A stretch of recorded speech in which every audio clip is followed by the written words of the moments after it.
Hello. Spontaneously dies. In game. Hi. Let me hold on. Let me turn this thing.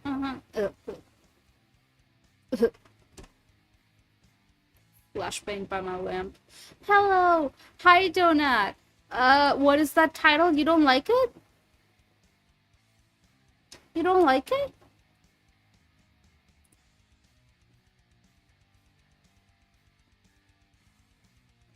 You don't like it?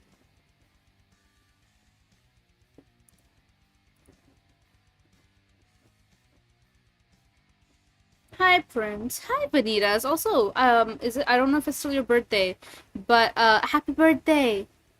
Guys, it's Vanitas. It's his birthday. Hold on.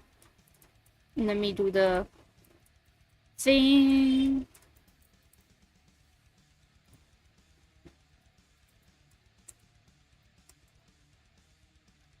Please go give him a follow because it's his birthday. Hi, Triple. Hi, Metalhead. Hello, Sir Leon. Um, that title made me feel a certain way, so you don't like it? I'm gonna pause on my. I'm gonna pause on my creepy kid. I'm glad you enjoyed the title, Metal. You're not helping? It was my birthday, not my birthday. Not anymore, but thank you. You're welcome. Hi, Sky. Welcome. Hold on. Here come the shoutouts.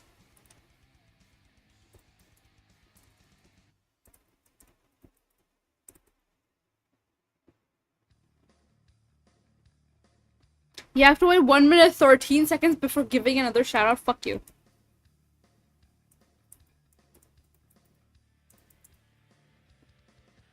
I have this for a reason.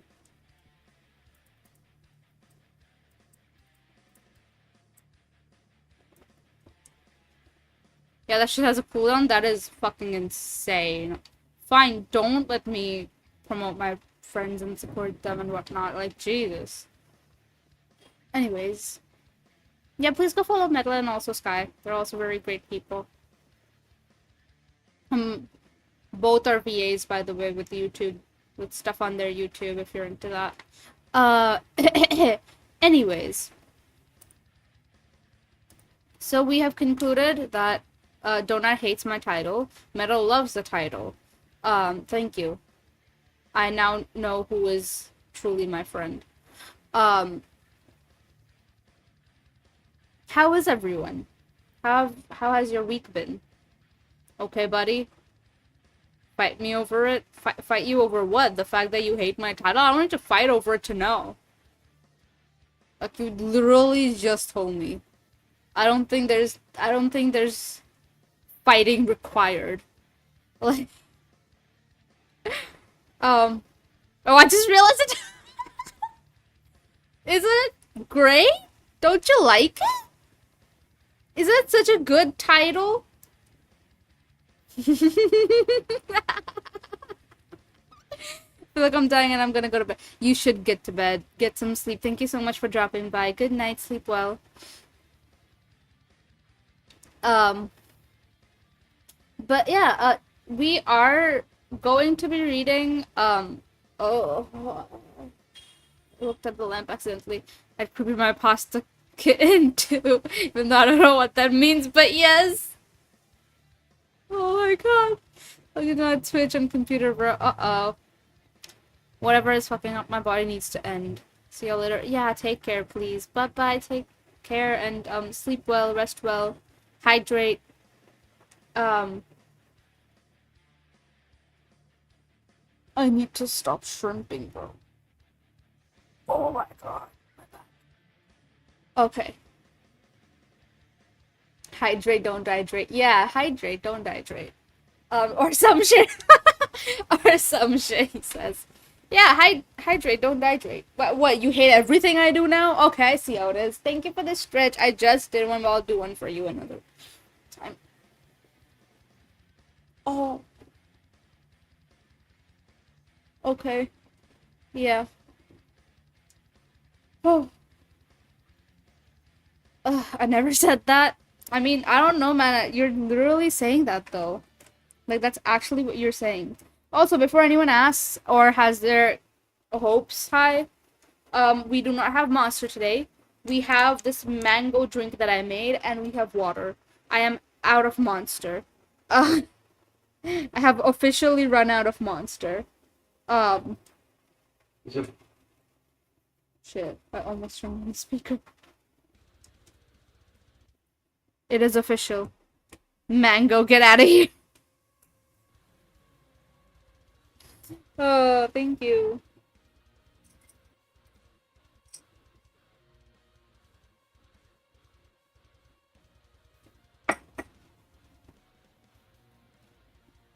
It is indeed. It's very good. It's indeed very good. The drink is very good.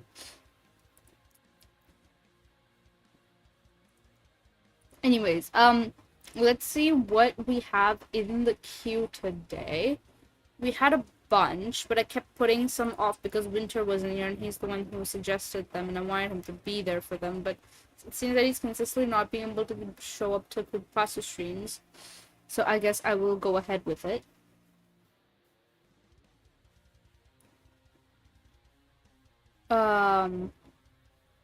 Let's see. I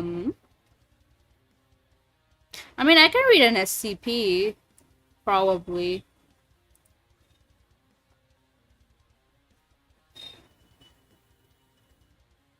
It depends.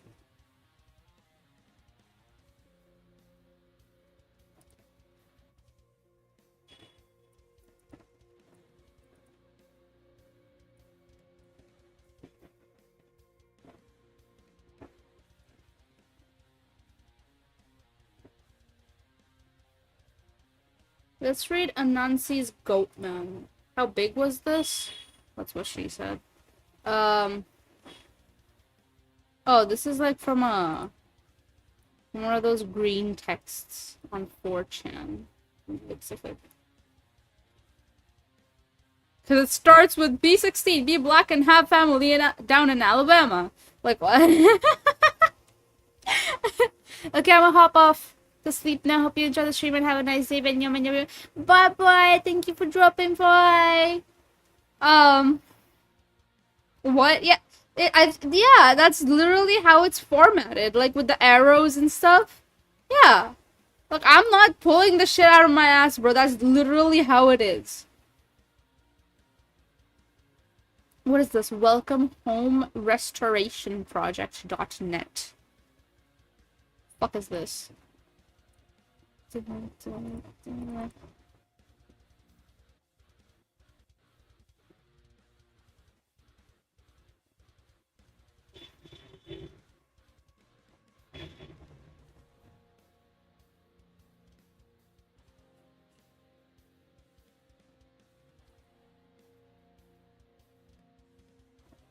If it would load, I guess. Welcome Home Restoration. Let me search it up. Oh, okay. It's loading. It's loading. It's taking its time. Accept.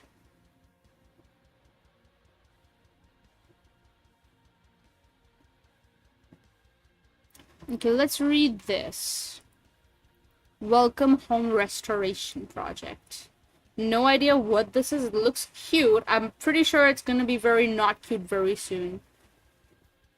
Load. Oh, okay, I see. So when you do it, it's fine, but when I do it, it's a problem. No, no, no, no, no, it's fine, it's fine. I see how it is. I see. When I make these nuts jokes, it's like, whoa, Venom, what are you saying? When you do it, it's okay. Oh, alright, alright. No, no, no, no, perfectly alright.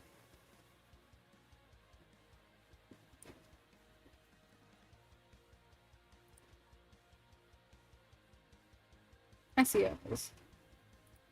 I'm not mad. At all.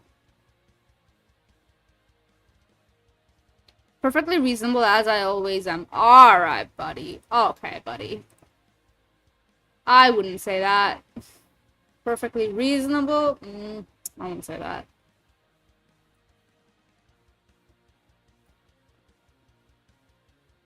Alright. We're reading this little thing sent by Winter called Welcome Home. It's a cute little animation at the top. Let me see if I can pause the music for you guys.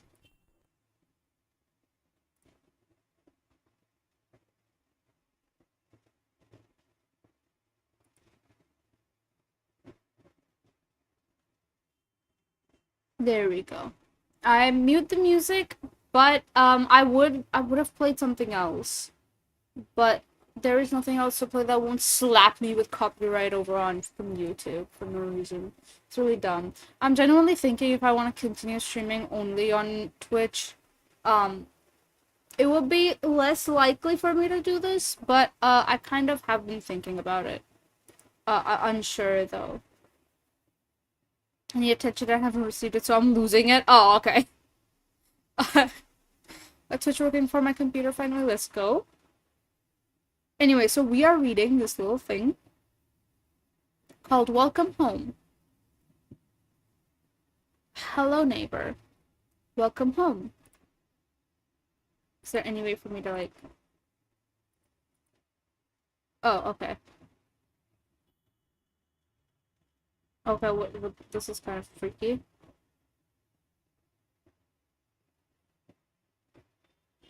Hello? Can I... Oh. Website updates.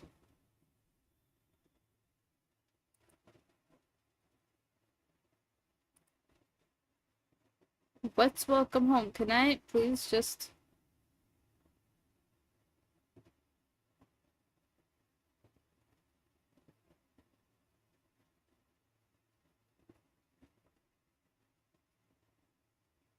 Okay.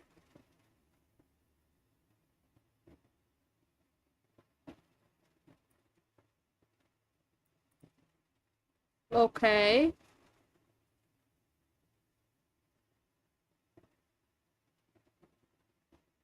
The neighborhood, question mark?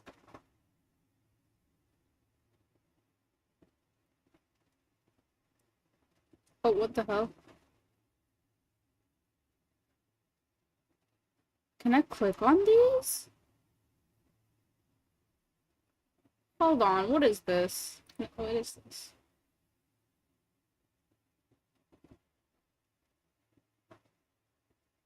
These characters look familiar. Why is everything white?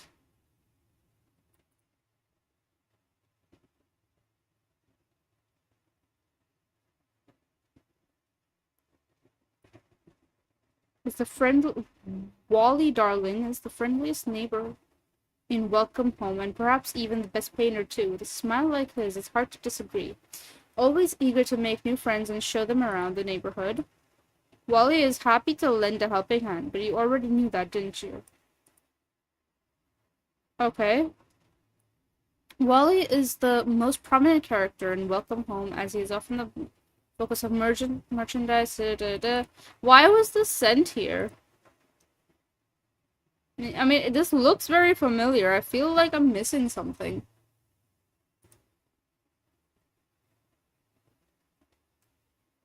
Leave this stream just running in the background while I try another script. This is man who does have a clue isn't here. That's the issue. No one knows what this is. The person who's supposed to know what this is isn't here.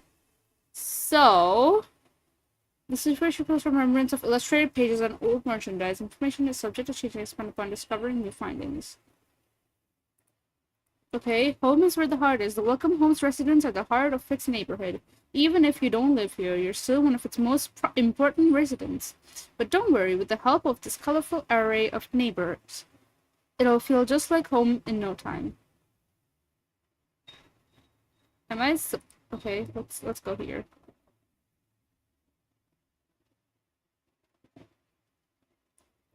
Howdy Pillar is Welcome Home's friendliest and happiest shopkeeper. This colorful caterpillar knows his store like the back of his hand, which is impressive considering how many he has. Charismatic, quick-witted, and remarkably jolly, Howdy always seems to have whatever his neighbors need, with a price that just can't beat. Howdy was a small-town caterpillar who wanted to start his own business, which he accomplished in home as a much larger caterpillar. His grocery store was named Howdy's Place, with Barnaby serving as his most loyal customer. Howdy was said to have originated from an apple core in a tree alongside his plentiful brothers and sisters, many of whom Howdy would offhandedly mention a plethora of by name throughout the show's run. This is a show. Why was the scent here then? I feel like there's some point to this website, right? These characters look so familiar.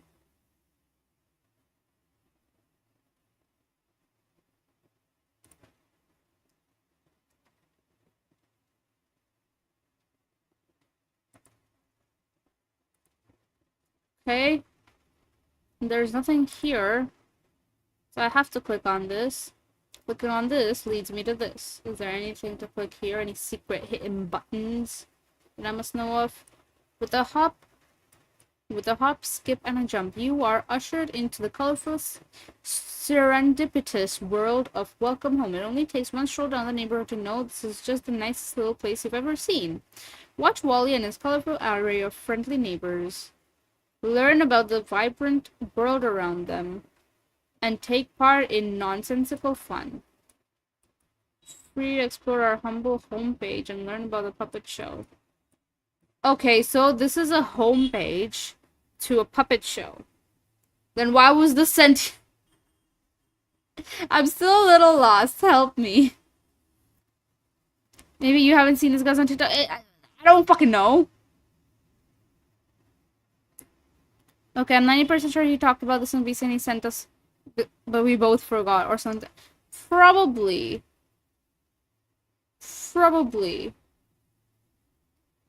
Very likely. Fleshgate. Let's go through what Fleshgate is. Hello, what the fuck? Fleshgate. Visit site. Please don't dox me. Alright. Oh!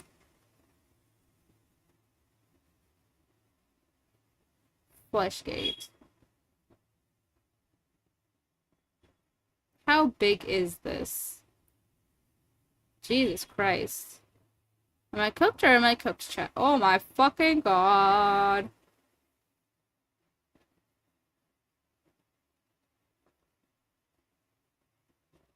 There's nothing short to read. Interesting. You guys don't be sending shit, bro. I'm joking.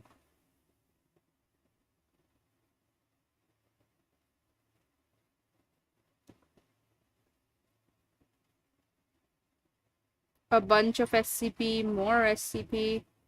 My dad ate meat from a deer that walked on two legs.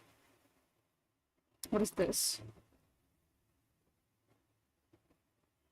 Is this also huge? Huge. This is huge. Oh my god. Oh my god.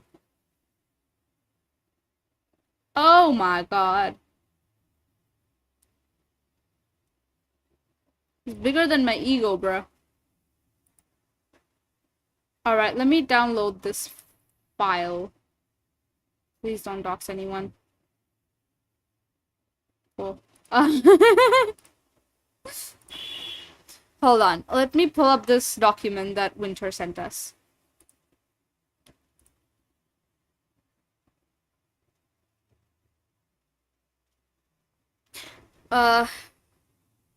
Oh, you're cooked. That's a lot of reading. We'll get to it. Alright, buddy. Chill out. One of the SCPs I sent is shortish. SCP I used to love watching that. Never mind, I looked again. It's not. I lied. This is really creepypasta though. I mean, a lot of people have been sending it in to read it. So I'm pretty sure I'll read whatever is left of whatever this stream. I'm gonna be so for real with you. I genuinely don't feel like reading creepypastas.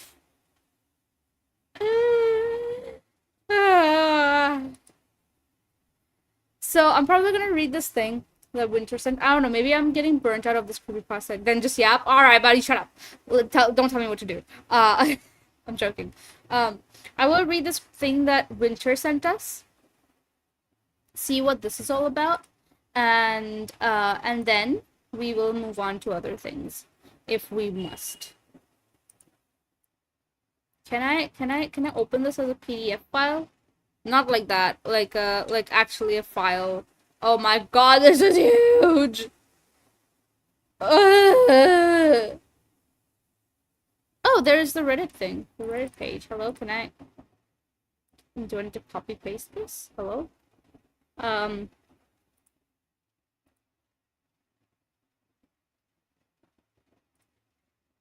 Paste. It's a Reddit page. Hold on. Let me see what this is all about. Oh my god. Huge! Huge! Holy shit!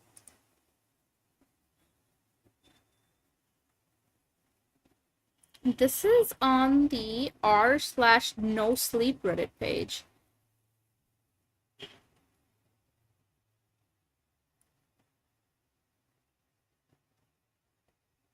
This shit is 14 pages long, bruh. Hold on. Close this.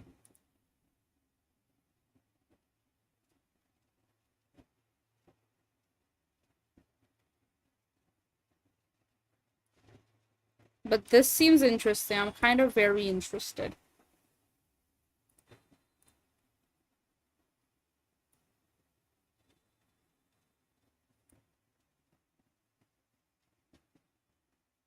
Oh, it most immersive 2022. Holy shit, we gotta read this, bruh.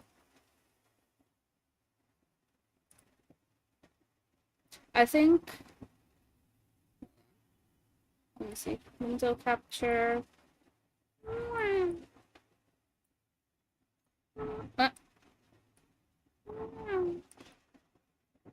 Mess around with this real quick. Hold on. Professional streamer, I swear. Please.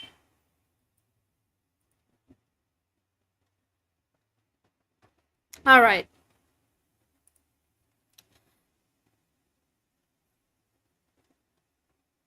My dad ate meat from a deer that walked on two legs. Now he's acting kind of strange. The party was 2 weeks ago. I stole a few beers when the adults were looking and shared them with Lucy's sitkins away from the crowd. She drank hers greedily as we sat beneath the bough of a low tree, speaking low so no passers could hear. Every time we whispered, we tilted our faces a little closer. There was a moment where I thought she was going to rest her head on my shoulder as she told me about how she wanted to be a vet. And my heart skipped as I debated putting my arm around her waist. It was all cut short when her father, Larry, stood in front of everyone in the party and forced a beer can down his throat. I didn't see it. I only heard the cries that had us both sitting upright beneath the branches. By the time we got back to the party, the adults were escorting the kids away, and ambulance sirens were fast approaching. Dad was there, and he told me to take my little sister home. The grim and frightening look on his face made me forget Lucy and the smell of beer on her breath. I try hard to remember if she ate from the barbecue. Sometimes I think she didn't. Other times I swear I can picture her biting into a burger, and it's so vivid I think it must be a memory. It's moot either way. I'll never see her again. I felt a little gross when I went back into school the next day and asked around if the stories about her dad were true. When my father got home in the night of the party, he hadn't spoken to me or Mom. He just went to bed and didn't tell us what happened. Come morning, I saw some of the older kids by the school gates and overheard them talking. The details made my stomach churn, and I wanted to know more. I didn't want to act all excited about something terrible, but this felt like the kind of thing people would be talking about for years. Larry Sitkins had swallowed a beer can. Shoved it down his throat like a fucking boa constrictor eating an egg. At least that's how one kid described it to me. There was more, of course. He'd praised Satan before slitting his own throat. Gotten pissed drunk and fallen hard onto the ground while chugging a beer. Tried to catch the can midair. Someone had punched him mid-sip. There were a lot of variations on what happened and how, but they were only theories and got turned into rumors. A lot of us were just trying to make sense of it. Larry was a pretty run-of-the-mill guy. He was a landscaper who made lame jokes at kids' birthday parties. He was about as nondescript as they came, at least as far as a bunch of teenagers were concerned. We got halfway through the day before Mr. Straub shut the bleachers on his neck. It was in front of the cheerleaders. There was ambulances again, crying girls and boys, and even some of the teachers. Most of them just looked confused, except for Mr. Straub. I managed to catch a glimpse of him as I jogged over to find out what all the screaming was about. He looked empty of all thoughts and emotions, with his head sat at a crooked angle. I figured that's how people must look when dead, but apparently he'd been like that during the act. He walked up, perched his neck between the slatted benches, and hit the remote button to slide the bleachers close. The whole time he was just slack-jawed and stupid-looking, even as the metal metal mechanism crunched vertebrae and cartilage. I later learned that Larry had been like this too when he killed himself. He was getting ready to pop the tab on a fresh beer when he simply stopped, looked up to the sky, then forced the whole thing down his throat in a single world-shattering moment. I didn't know it back then, but there were others just like Larry and Mr. Straub. A barista in a coffee shop steamed half the skin off her arm whilst keeping eye contact with the guy in the drive-thru.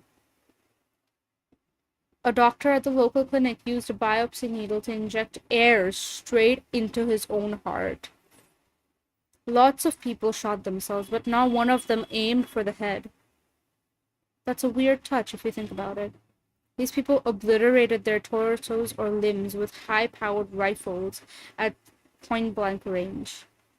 No reason offered, just a vacant expression as they deleted bits of their bodies and left nothing but ragged stumps.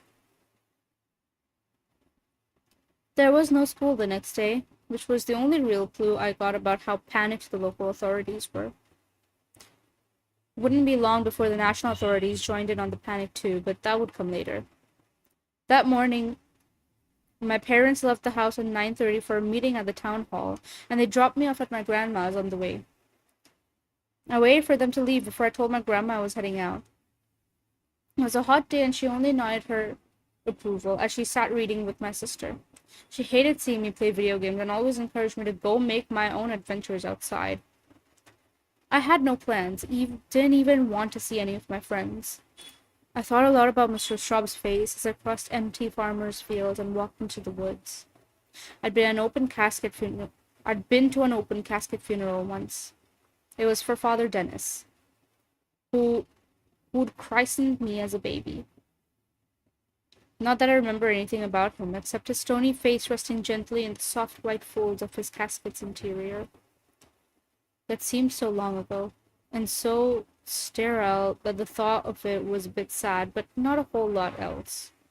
But Mr. Straub's face had frightened me with his swollen lips and bulging eyes.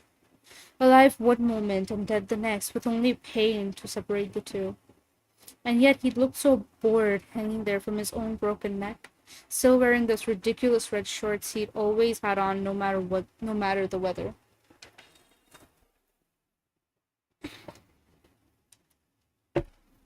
It took time to recognize that seeing a dead body had freaked me out. I felt like it shouldn't have messed with me as much as it did. And I guess that's why there was a little bit of anger mixed in with all those thoughts in my head. It's also why I pushed on through the woods until the trees began to thin, marching in the humid summer heat until my t-shirt was soaked and my legs ached. I wanted to feel tired. Wanted it so the only thing I could think of were my throbbing hamstrings and sunburned forehead.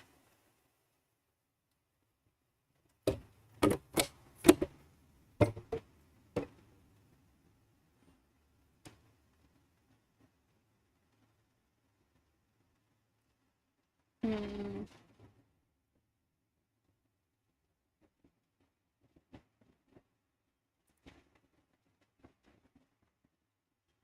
Hi, Winter! Oh my fucking god, you're finally fucking here! We were waiting for you.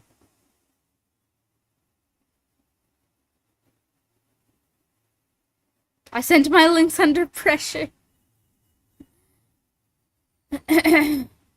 Number of different things that can range from scary, homicidal, world-destroying to helpful and kind.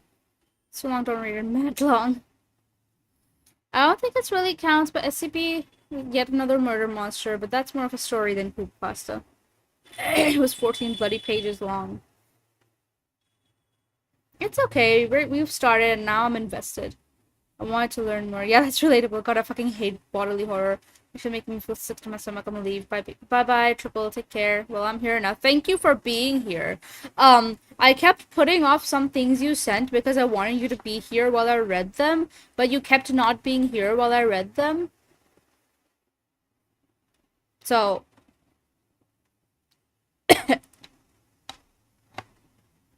I'm glad you're here now, though. Next week, we're gonna actually start taking one because all that's left are the big ones. We read through all the small ones. So, from next week onwards, we will have like dedicated streams for each one. So yeah, for SCP, it's gonna be a dedicated stream and stuff. Oh god, oh, died. Anyways, bro, can I stop? Can I stop hiccuping, please? It took time to recognize that seeing it. Okay, I read this. It ended when I reached the tracks. Shaggy rocks and boulders rose steeply on the opposite side. Only other ways to go there were left into town, or right into a dark tunnel, its mouth bristling with ivy. At least the air coming from it was cold, so I took a second to stand and catch my breath. Feeling the sweat cool and evaporate as the wind billowed gently out of the darkness. I wasn't stupid, though. I paid close attention in case I heard the sound of any passing trains, and when I did hear one, I raced off the track as quick as I could. It honked as it came past. Another day, and I might have worried that I was going to get in trouble for playing on the rails. But all I could really think of was the thing I'd seen lying by the tracks. It'd been lit up by the trains as it came roaring out of the tunnel, not far from the entrance. In the strange silence how the train had gone, there was only the dim light of the setting sun to see inside the tunnel, and everything looked the same. Old clothes, broken bottles, discarded crates, trash strewn around wherever it found space. But I knew what I'd seen in the harsh white light of the train's passing beams, and it was a hell of a lot more than garbage. I'd seen a man. He was laying face down. Like the song, Face Down, like the song by the Red Jumpsuit Apparatus, like the song, Face Down in the dark. I forgot how the song goes. I haven't listened to it in so long. Face down in the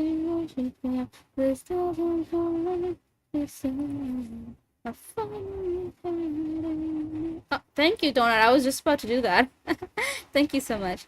Face down in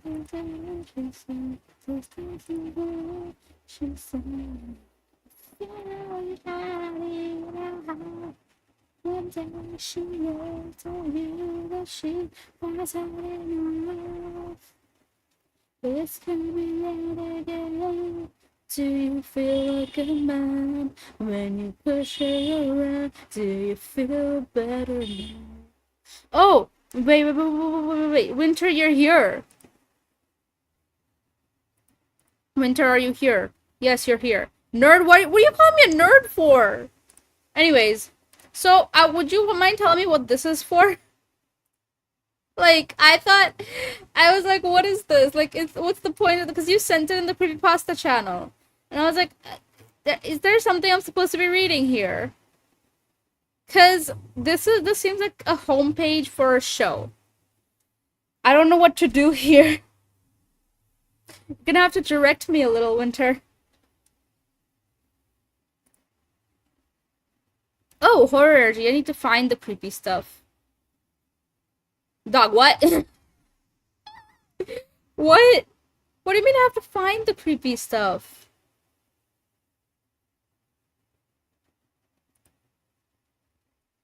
Ah. Okay. Interesting. This just seems like a homepage for a show. But alright. Whatever you say, buddy boy. Either way, I'm gonna continue reading this first.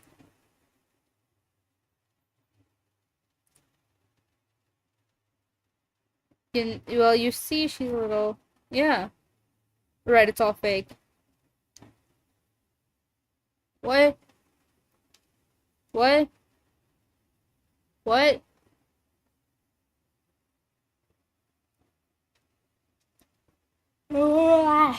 Are you fake too? No. Post the links and stuff. Yes, thank you. I'm a little dumb. I thank you for gore. But that's okay.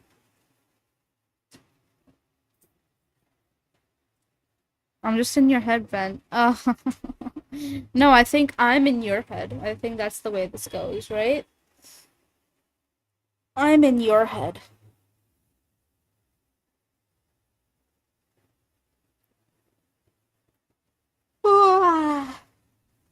Why am I yawning so much? I am not tired. I know for a fact I am not tired. I mean, right now you are. Aww. Is that Riz?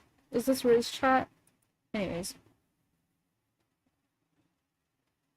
He was laying face down. There had even been a hand, bright and pale like the moon in the night sky. I was sure of it. I didn't know what to do, not right away. I was afraid and didn't want to go inside, but I couldn't just pretend I hadn't seen anything either. I tried shouting to them. If someone down there heard me, they gave no sign of it. It wasn't until I actually stepped into the darkness and let my eyes adjust that I confirmed there really was a man lying down in there. He was draped across the tracks, and he didn't have any legs. And judging by the way the bloodstains had turned the color of shit, he'd been there for a while. Hell, half a dozen trains might have gone right over him thinking he was just an old bit of cloth or something. That's if they saw anything at all. And that time he dried out a little. He wasn't a mummy or anything, but the blood on his stumps and coming out of his mouth looked more like jelly than corn syrup. I was sobbing by this point, crying hard as I tried to make sense of what I was meant to do, while also feeling like all of this was terribly unfair on me. There was a moment where I could almost feel myself wanting to be a kid again, a proper one, little, one who doesn't have to do things, one who can get upset and scream and run away. I'd only just started to appreciate how badly I'd been messed up by seeing Mr. Straub, and then God went and dropped that kind of nightmare on my lap.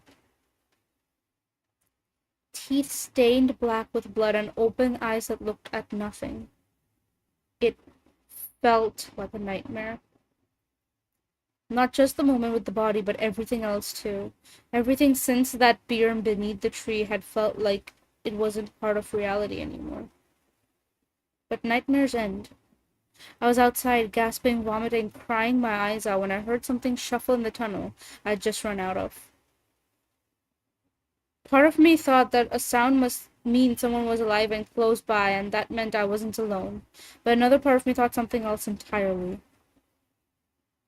It was the part of me that took over and stopped me crying or making any more noise. My mouth turned dry as a desert, and all of a sudden I was no longer hot all over, but cold. Freezing cold. And my legs were backpedaling away from the tunnel with short, quiet steps. The noise persisted. It was the shuffle of something getting dragged over gravel and old plastic bags. It had a rhythm to it, and it was slow. The word that springs to mind is one I got taught in biology class a long time ago. Locomotion. Something down there was moving. It was moving towards me. It sounded slow and broken and feeble, but that didn't matter. Somehow, even though I knew it was completely insane, I just knew what was gonna come out of that tunnel. I knew it was the way the rabbit knows the wolf, or the ant knows the spider. But still, when I saw him crawl out of the dark and into the light, I screamed so loud I'd have a sore throat for the next few days. It was the man from the tracks, and even though he moved, he was not alive. I tried telling myself that he couldn't have been dead, because only living things move, but that was horseshit. He dragged his bloody legless torso, with one working arm while the other lay dislocated across his back. The fingers of both hands curling as he heaved himself along. And that face. Same empty, rocking expression, just like Mr. Straub's. He wasn't alive. He was a dead thing that made him some kind of impossible monster. I turned and ran screaming through the trees. Whole time I could only think of the thing that was behind me and was trying to close the distance. It didn't matter that it was slow. Didn't matter that I ran for over an hour. Didn't even matter that I wasn't sure if I knew my way home or was even running in the right direction. All that mattered was putting one foot in front of the other until there was nothing left inside me. Time turned funny. Seconds moved in strange staccatos until eventually I collapsed on legs made of rubber. Then I dragged myself into an old tree hollow to hide, and that was where I lost all consciousness. When I woke up, the sun had set and it was dark. I vomited some, then found my way back to the beaten path and stumbled achingly through the cold night air back to my grandma's farmhouse. Dad was sick. My grandma screamed something to this effect at me that she had held down his right arm, while my mother tried to grip his head in her blood-slick hands. He resisted with dumb determination. My little sister cried, watching the scene like a shell-shocked soldier. There was grunting and sobbing, and suddenly, a bang. Then a puff of plaster rained down onto my head, and everyone began to yell and shriek a little louder. Dad had a gun. That was what my grandma was trying to wrestle out of his hand. She held a knife and that's why there was blood. But I didn't know whose it was. I wasn't sure what she was planning to do with it until she tried to use it to cut his trigger finger off. The scuffle resulted in another bang and a window exploded afterwards. I finally ducked and grabbed my sister, rushing her into another room. But there were 3 more explosions, and each one broke something inside me. By the time I heard my name being called, I was half deaf and twitching at things that weren't there. My sister pleaded for me to come back, her pink fingers grasping for me as I put her down, but my mother was shouting for me to come help, and I wanted to keep my family safe. She told me to get something to tie Dad up with, while she and my grandma used both arms to pin each of his wrists to the ground. His hand bled weakly as my grandma used every inch of her strength to simultaneously pin him and stop the flow. He thrashed slowly beneath them, his movements languid and easy, and I could tell it was a struggle for them to keep him down. As I ran to the garage, I saw the gun on the ground with Dad's severed finger nearby. I kicked it out of reach before returning shortly with the rope my grandma used to tie the garage door open during hot summers.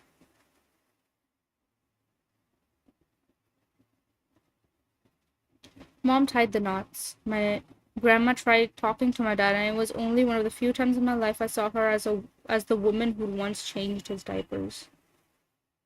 She was so soothing and tender, and her constant muttering was that everything would be okay. Seemed so fragile. She was scared for him. Mom just did everything in her power to wrestle some safety out of the moment. Only once his arms were securely behind his back, and she was confident he wasn't breaking free, did she stand back, put her hands behind her, and then immediately hunched forward and sobbed. Call an ambulance, my grandma told me as she walked into the other room to get my sister. Before I got the phone, I briefly hugged my mom, who didn't seem to notice. I risked a glance at my dad, who didn't look at anything at all. Dead eyes gazed vacantly at nothing as he fought to free his arms. When he finally looked at me, there was no difference to how he looked at the floor or the wall. I didn't go to school the next day either. Some men from the government came to take Dad in the morning, and Mom ordered me to my room when they arrived. She asked them 1,000 questions, but their replies were short and stern. All I managed to overhear were a few muffled phrases. Please stay put, ma'am. Someone will be in contact with you shortly. While I ran to my window to look at them walking down the drive, I saw that they had all worn masks. One of them saw me staring. I thought he was going to wave, but he didn't. There was a biohazard symbol on their clothes.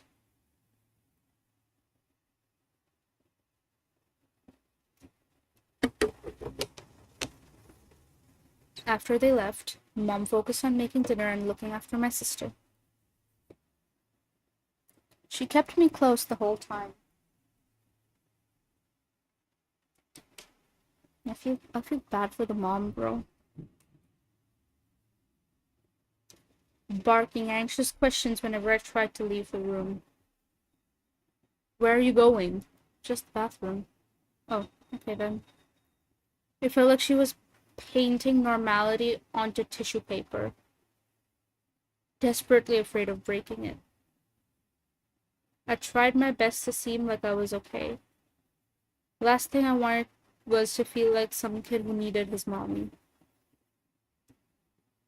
We mostly just talked about mundane things, but it was hard for both of us. The only time the atmosphere seemed to change was when she asked me something strange halfway through dinner.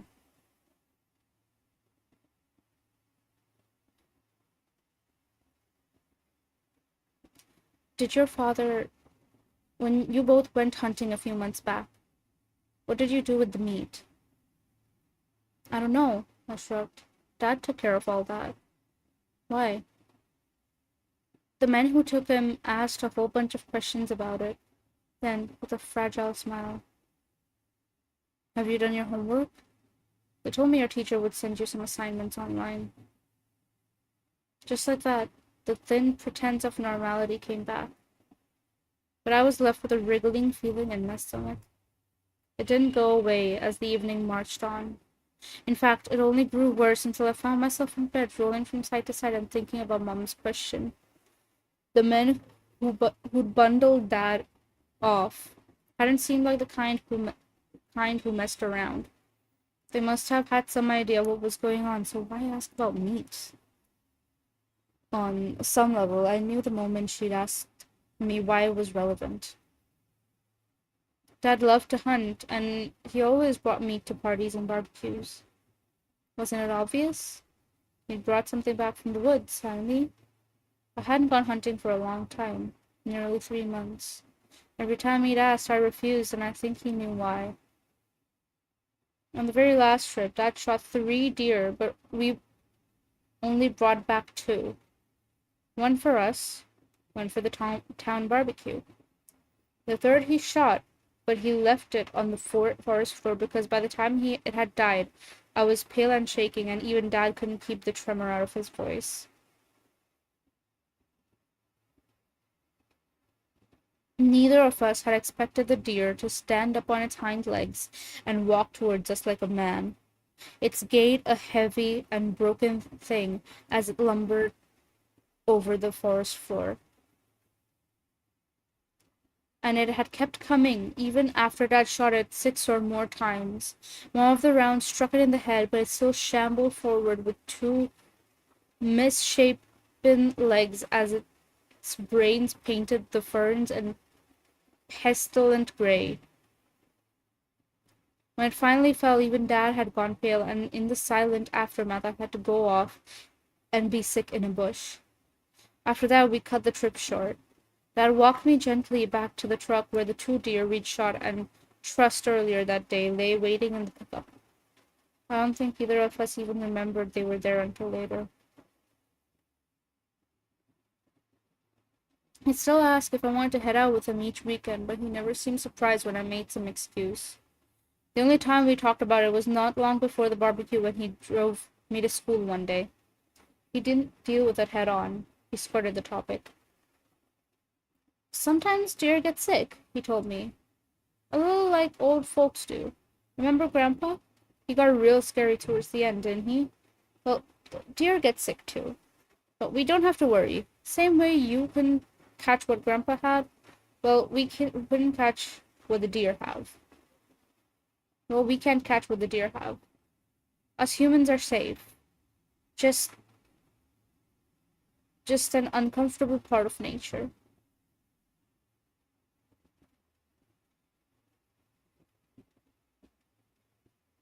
It had come out of the blue, or at least it seemed like it.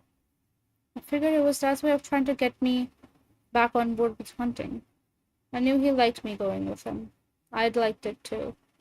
At least until I'd seen that deer walk towards me on 2 legs. But lying in my bed that night after Mom had gone to sleep, I started to wonder if maybe he hadn't really been trying to convince me. Maybe he carried a little doubt in himself about something he was going to do.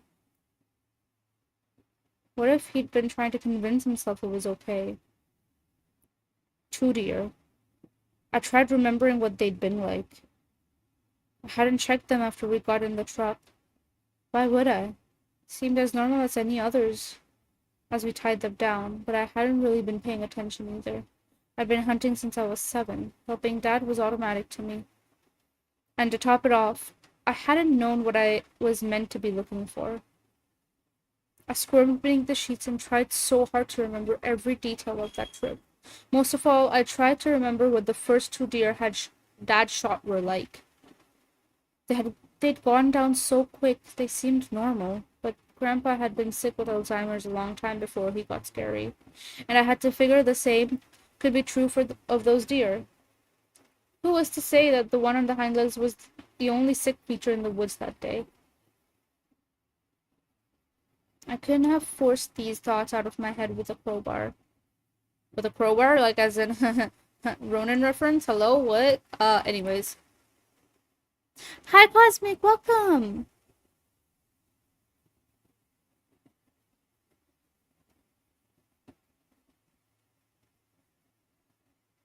The mom has a lot of stuff on her plate, yeah. He's still in your head? I saw crowbar and it just popped up, okay? He's not still in my head. V's been in my head lately. I went back to character. I had to get Ronan out of my head and it worked. See, I'm smart. I'm smart as hell.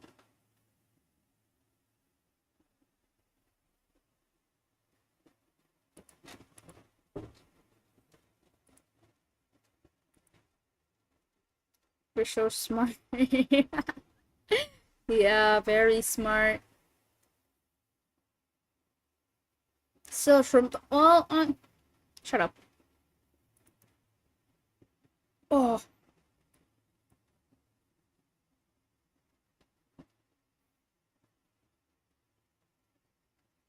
This is a story, but may not be best for streams.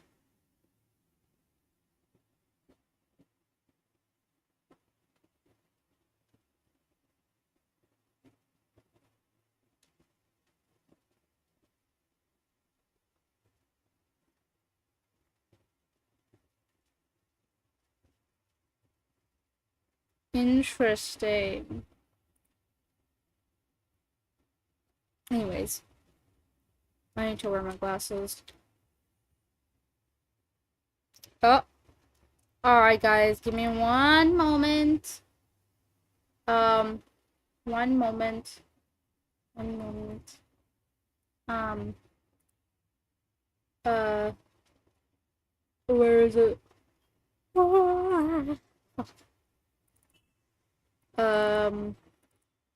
Condense. is this, please? Oh no. Yeah, I'm gonna have to switch to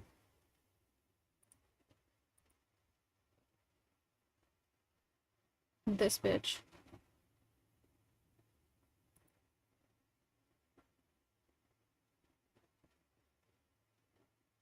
Because my phone is dying.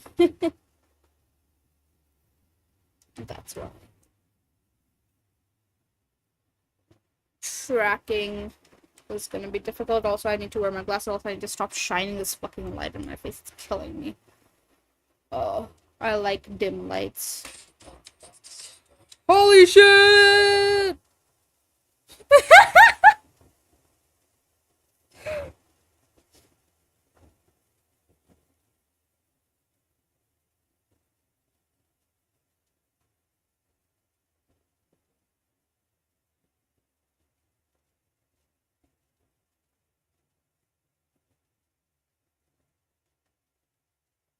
Okay.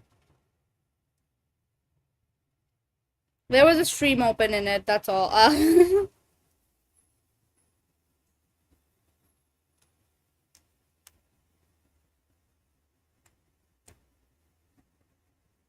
She shrimp? Oh, she shrimp.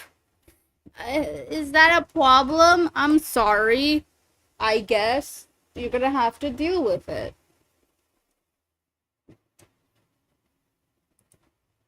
Anyways, where were we?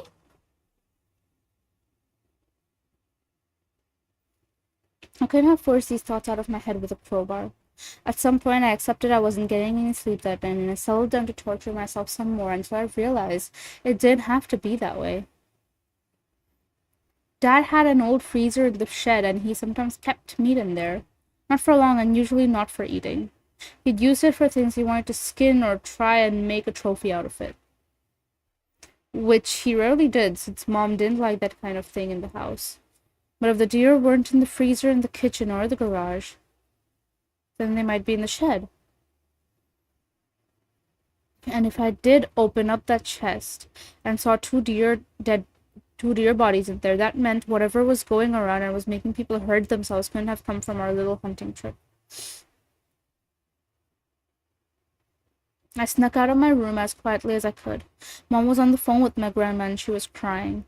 I stopped briefly by her door and listened to see if maybe they knew something I didn't. But after she started talking about how scared she was, I just felt bad and moved on.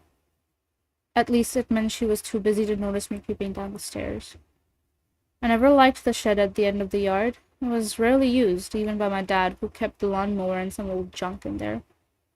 It wasn't the kind of place you kept food, but I had this feeling he didn't keep these deer with the rest of the meat he got from the hunting. As I opened the back door, I looked over the shadow-covered yard. I found myself thinking about the tunnel and what I'd seen back there. With everything that had happened since, I'd done a good job of convincing myself it never really happened. The man with no legs who dragged himself out of the darkness had become a little more than a half-remembered nightmare.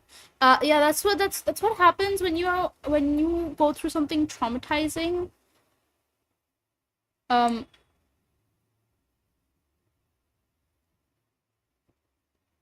Yeah. Like your brain actively tries to block it out. So it either feels like a very distant dream that never happened, or you just literally don't remember it. You have amnesia around it. That's a trauma response, I want to say. It's part of the charm, huh? Okay, I see how it is. Alright. I don't believe you.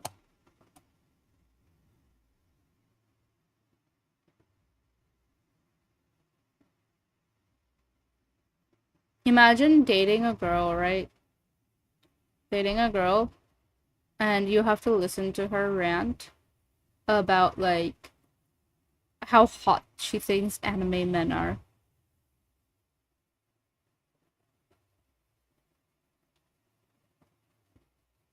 I mean, I guess it doesn't mean she'll cheat. I guess it doesn't mean that she'll cheat, right? It doesn't. It means that she'll never cheat because she's just so. She's just so into fictional worlds that like you probably were the only one who had a chance. Uh, seeing your partner enjoy herself, I don't say it like that. Don't say it like that. Think it'd be fun. Uh huh. Sorry, I had to. Okay. All right. Seeing your partner enjoy herself, I guess. Okay, buddy.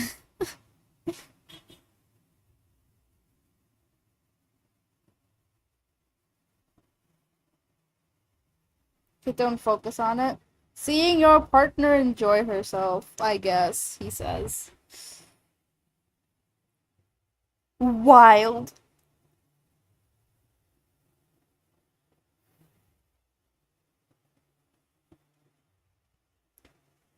Why must you do this to me? Because it's funny. I think it's terribly hilarious. Like, it's terribly hilarious. That's why. You don't like it?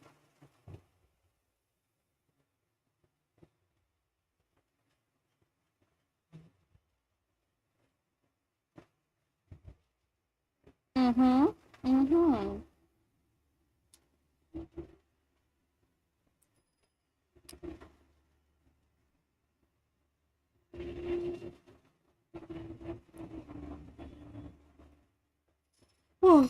A moment out of time that was incompatible with all logic and reason.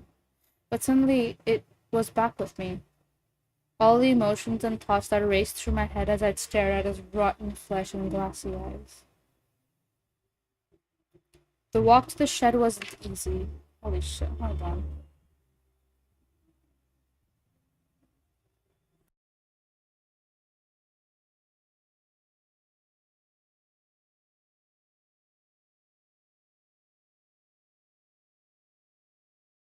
I was gonna turn this around and make the brain empty. Aww. I want to say something really saucy, but I will not. That's the first thing my brain thinks of because I'm an idiot, of course. Um,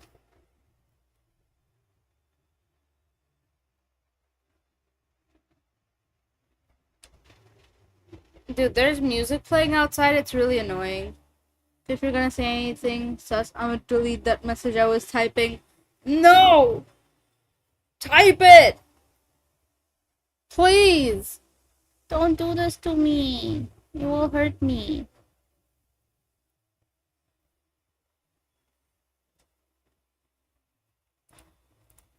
Don't you care about me? What can I say? You make me. Damn, bro. Oh my god. I care about you there. Thank you. Thank you. I am very delighted.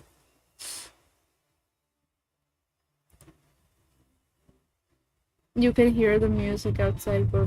I'm going insane. Hold on.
Okay, the music has died down finally.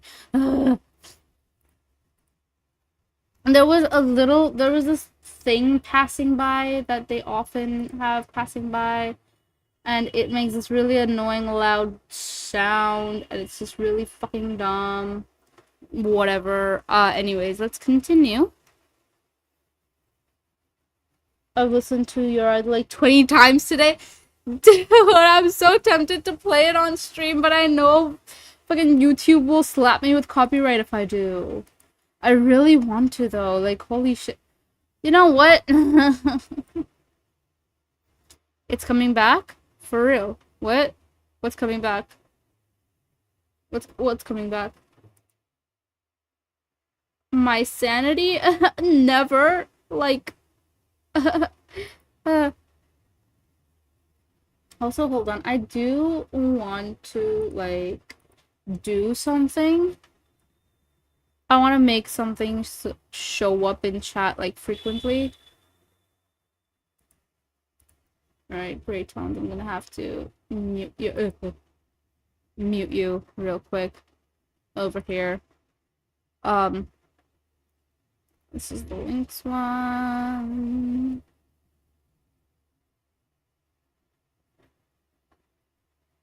Where is it? He had a thing that I wanted to copy off of him. It was worded very properly and nicely, and like I wouldn't have been able to word it like that. I can't find it. I will try to look for it later. But basically, I want to have a thing pop up on my streams, like in chat. You know how there are certain things, like commands that pop up, um, like at a certain frequency. I wanted something like that, but I wanted it to be like, hey, so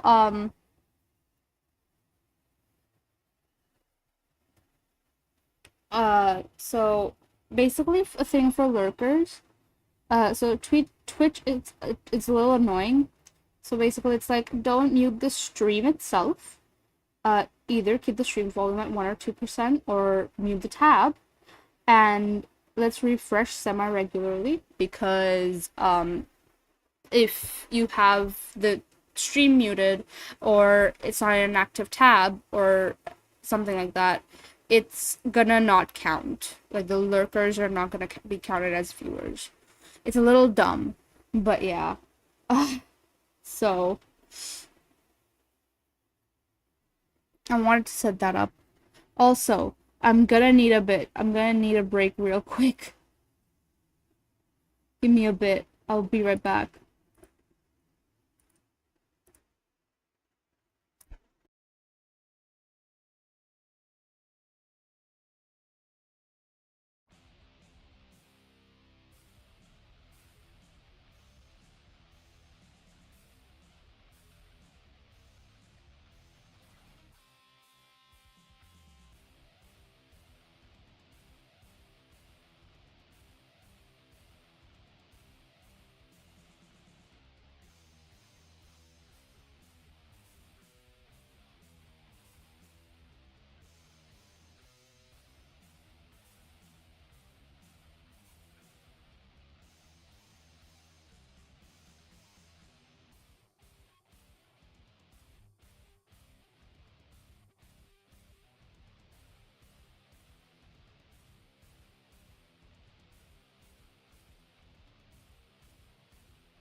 I might be a bit of an idiot.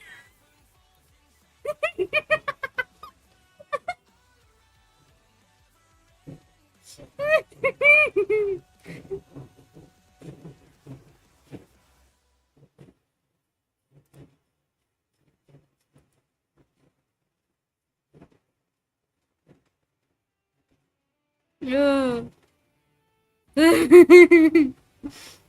Oh, this is fucking hilarious, bro.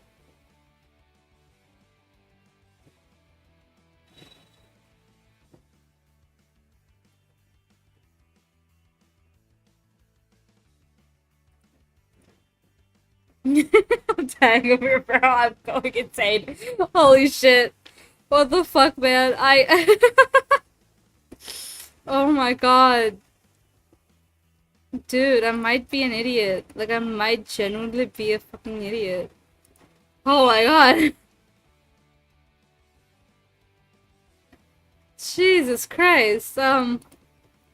Anyways. Music needs to shut up. Let's continue with this. What the fuck, man? Oh my god.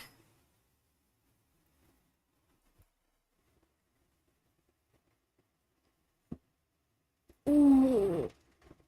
Excuse me.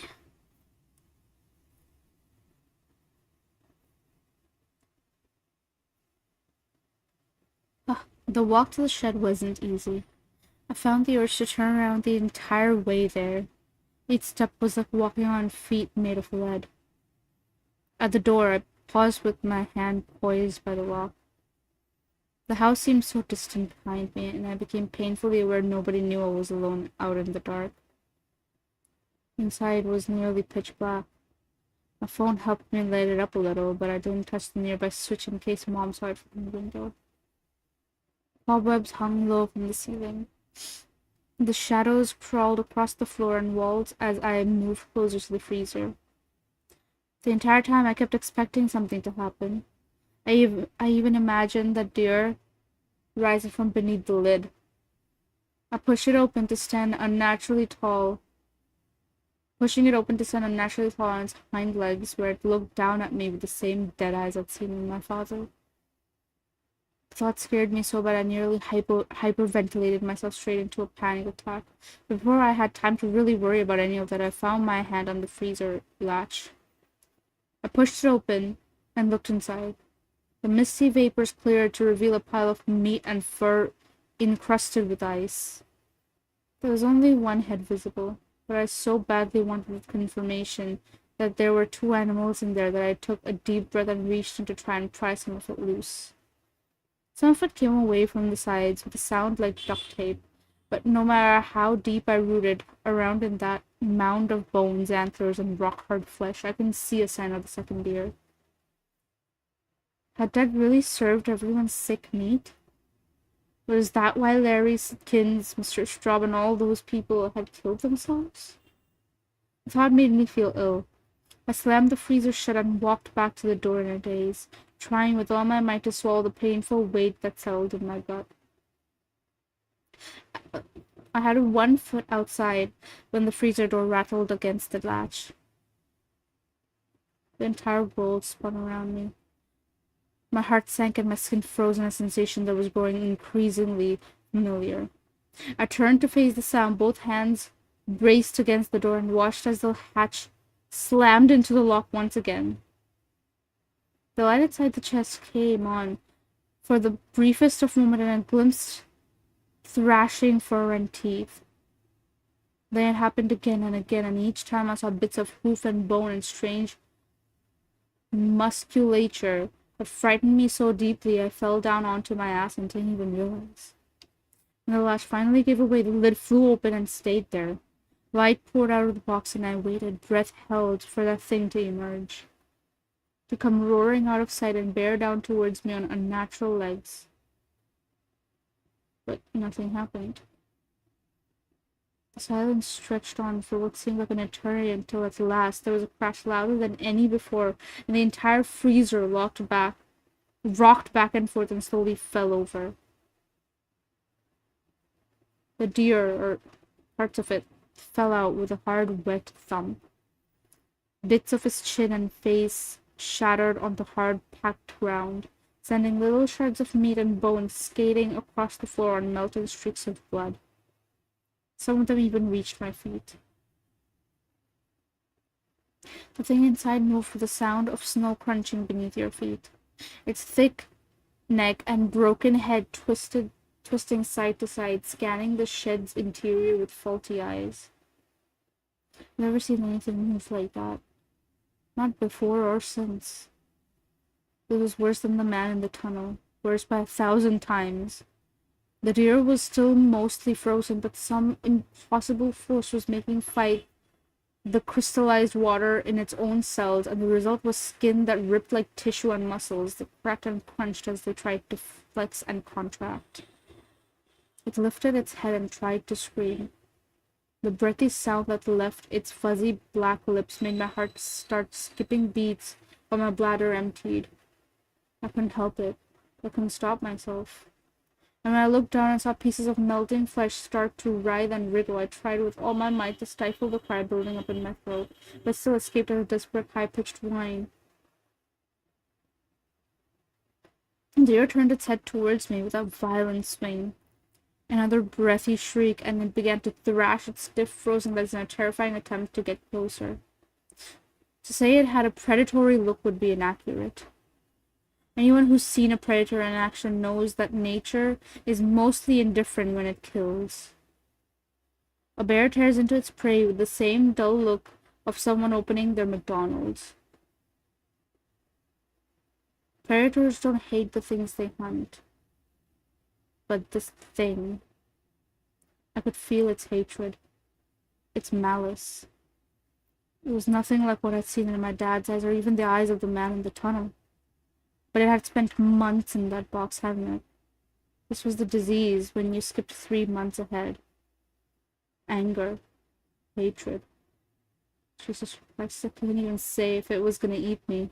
That's what you think when you see a zombie, right? It's gonna try and take a big bite out of you. But this frozen clump of hair and meat and braying lips dragged itself across the floor with an expression like murderous rage. The look of someone ready to beat another living thing to death using its own hands if it had to. Unable to face it a moment longer, I dragged myself back onto my feet and fled, shutting my eyes as I entered the cold night air. I made it 3 steps before I slammed into my dad. It was like I'd run full speed into a tree. I bounced back and hit the earth, pain flaring up my... whatever the word this is, as my father loomed over me. He'd felt cold for the brief moment where we'd made eye contact. My mind blocked out the sound of something hideous scrambling in the shed behind me, and the entire world narrowed until it was just the face of the man who'd raised me, looking down with pale, dead eyes. Dad? He swallowed, then briefly examined his hands. I think I'm dead, he muttered, almost as if he was talking to himself. When did I die? I pulled myself up and grabbed his hand. He was cold, but his pulse was racing. I could even see the veins in his forearms throbbing sickeningly. Dad? Are you okay?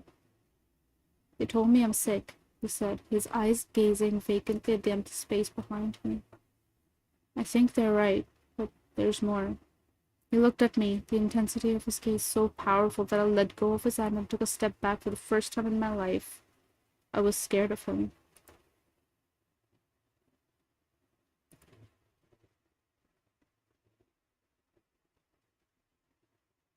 Hi, Aura, welcome! Hi. It's opportunistic as well.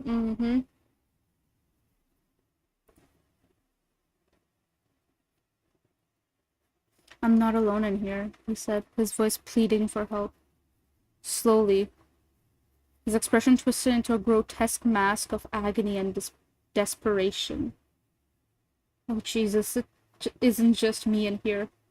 I tried to move, but he was a big man, and his arms wrapped around me like steel bands. Dad, I cried, struggling to pull myself loose as I sobbed louder and louder. Dad, Jesus, gotta let me go. There's... The shed door burst open. I managed to twist around just enough to I could see what came out, and I felt an urgent terror crawling up my flesh. The deer had pulled itself loose from the freezer, and it now stood in the doorway on two legs. Its body looked all wrong in that posture, like when you twist the limbs around on a doll. Probably not far from the truth, thinking about it. Dad didn't react, but I began to scream as a nightmare whatever this word is, around me. My father gripping and holding me in place as the horrible thing lurched towards me on two legs. It moved like claymation, or a puppet show gone wrong, but it was quicker than I'd feared. As each step brought it closer, I found myself losing what little control I had. I started to scream, started to shriek. I beat my father with my fist, but he didn't budge an inch. My clenched hands just bounced off his strong shoulders, and it was like I was trying to hurt a punching bag. I started to swear too. Started to scream things I thought were bad, then worse, then so bad I'm not even sure I can blame other people for putting those words in my head. I told my dad I hated him. I called him a son of a bitch. Called him even worse. All that commotion got the attentions of others. Neighbors' lights started coming on. My mom emerged from the back door, wrapping her robe around herself as she squinted at us in the dark.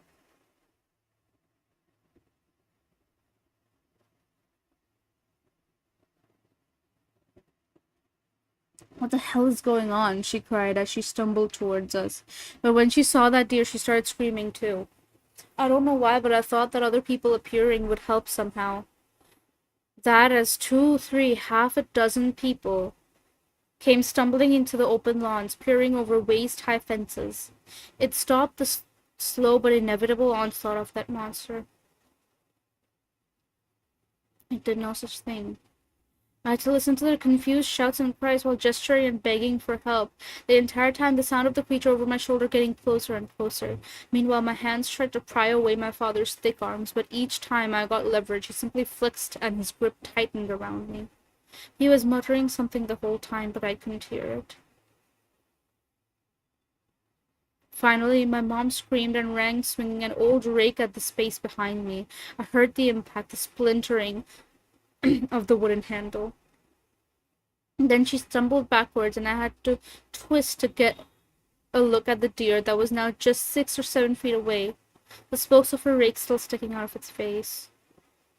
The monster looked right at me, opened its mouth, and I swear to fucking God it was gonna talk. But right then someone shouted, "For the love of God, Alice, get away from that thing." Alice was my mother's name, and she fell to the floor just seconds before an explosion broke that night, silencing all voices and shattering the deer's head like a crystal ball hitting throne. My heart raced so fast I thought for a moment I was gonna die. Then I looked down at Dad and finally heard what he'd been mumbling this whole time. It's in us and it wants us. It's in us and it wants us. It's in us and it wants us. There isn't much left of Dad these days. I got to visit a couple times. Fat lot of good it did. As far as I'm concerned, he died that day in the kitchen when he first tried shooting himself. They're treating us in this special hospital. Mom was real upset that visitations are limited, but I think it might be for the best. Her and my sister tested clean. Most people did. I didn't. Mom snuck me this phone a couple of weeks ago and I had been using that to write. Funny thing is, one of the orderlies saw me on it a few days ago and just laughed.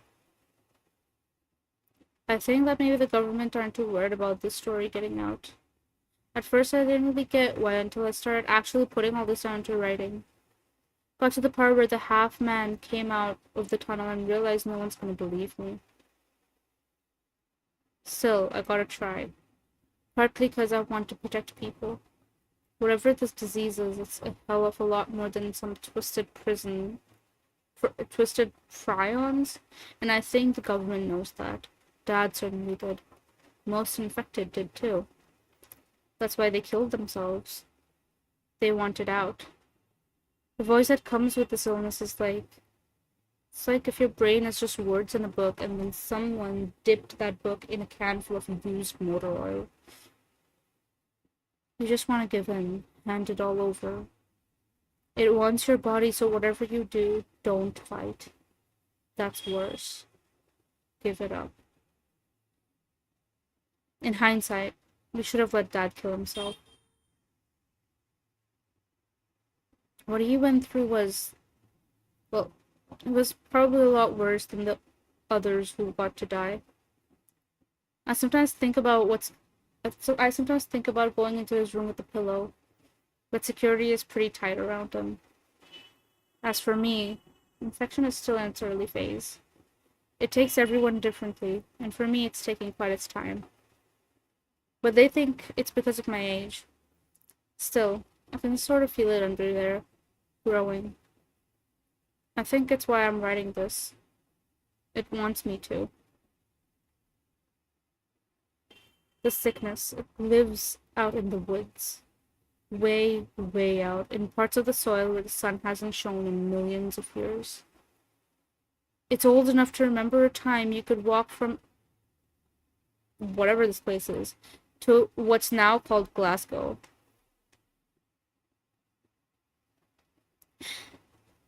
And it's been fumbling around there in the brains of deer and other things.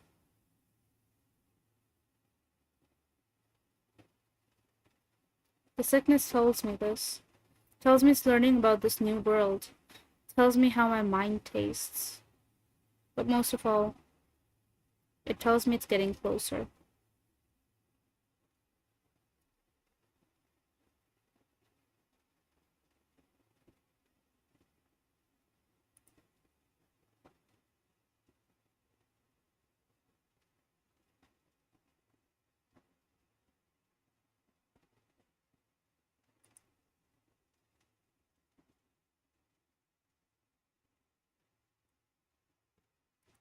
This is... There's probably a Wendigo or some ancient demon farm somewhere else. I'm afraid whatever curse or supernatural elements he has, it may have the potential to spread across the countryside.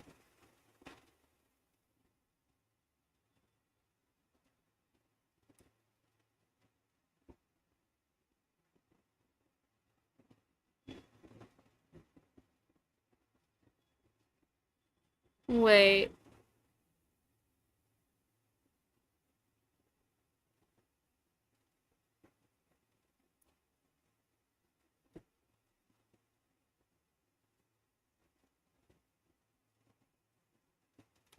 No, please, no sleep is a place for writers to share their scary personal experiences.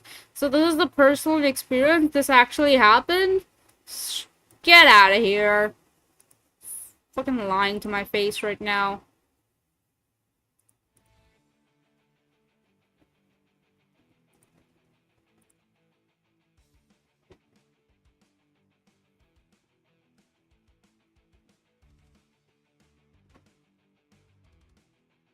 Yeah, I don't believe this shit.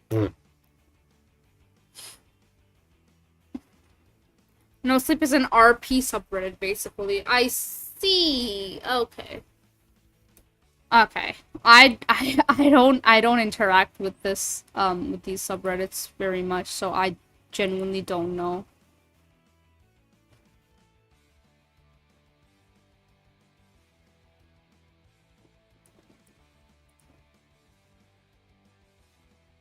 I use it for stories exclusively. Some gems in there. There's some that are really good.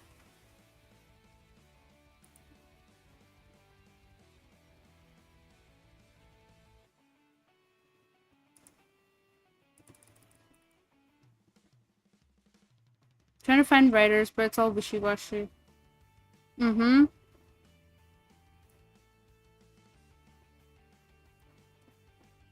I know what you're doing. I hear those clicks. Yeah?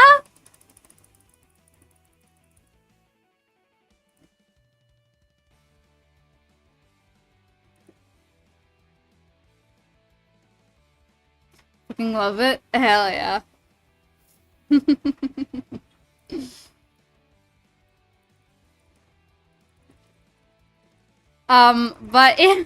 hi, Mama Bear. Welcome.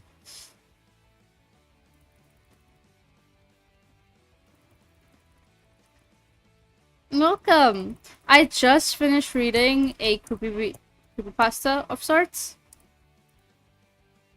Verified to continue. We need to. What? Why do you have to verify it's me midstream, bro? Yes, it's me. How are you doing? I'm doing okay. Continue. Oh, no, I'd like to try another way, please. Don't do this to me. Try another way. Come on. Tap yes on your device. Where's my device? My device? Hello? Where did I put my device? Oh, there it is.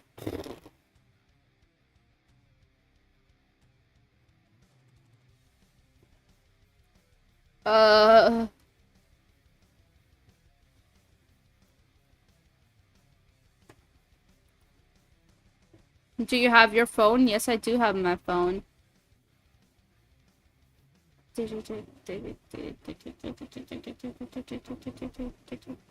Yes.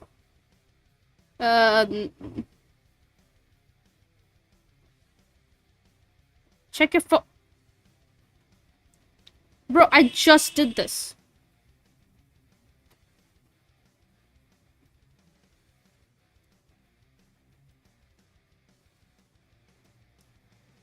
Ask for— no, I don't want all that.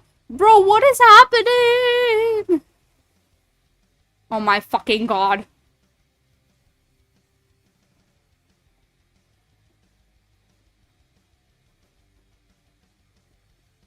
Okay, are we done?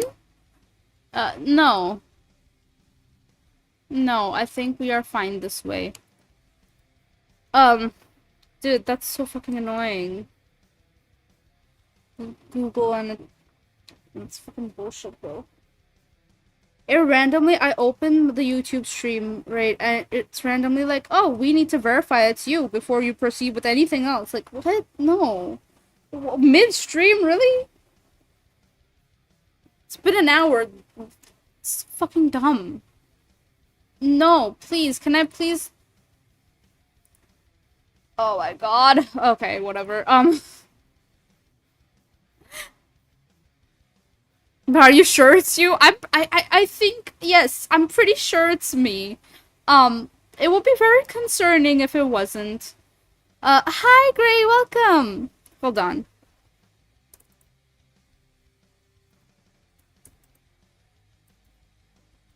I think it would be pretty concerning if it was my sister and not me.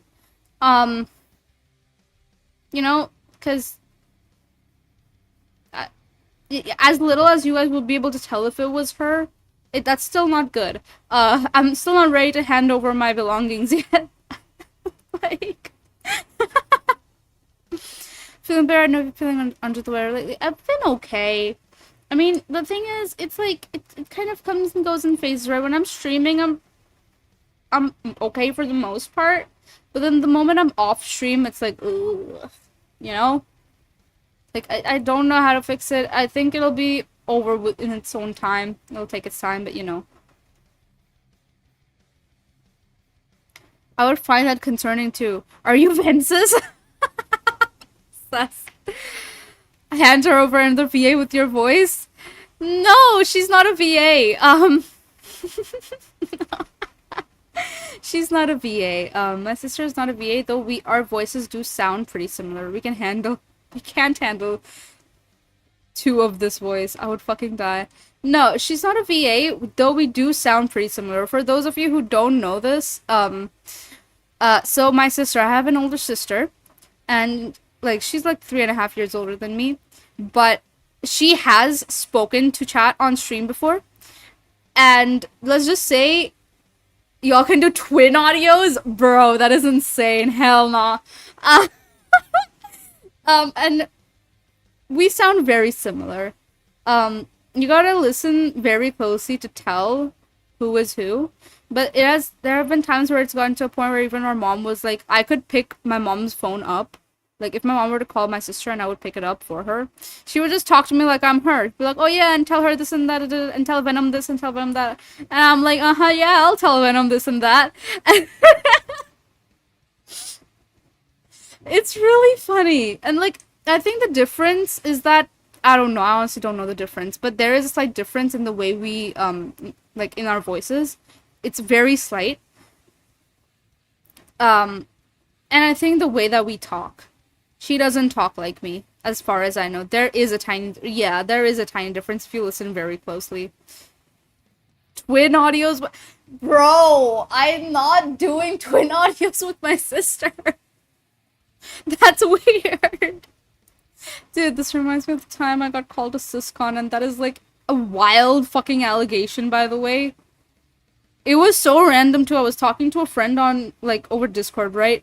And then he was like, "Oh, are you a syscon?" I'm like, "What are you saying, bro? We are not doing this Andy and Lele shit right here, bro. Like, holy shit, Jesus Christ, chill out." Oh, syscon, no, no. Tell her to audition for my casting call. I don't think she wants to. I'll I'll I'll run it by her either way. No! No. Bro. Tell her it's up to 1K. Alright, she might consider it. Holy shit, bro. What the fuck, man? She might consider it, honestly. That sells it to her. Listen, man, she is a businesswoman. She loves doing business. She loves her money. Who am I to get, like, in her way?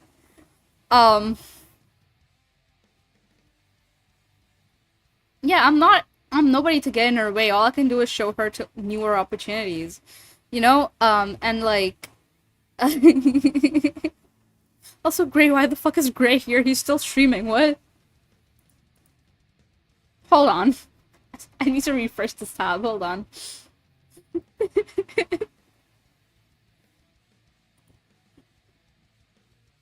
Is he still streaming? No. Oh, he is still streaming. I hope. Why is he here?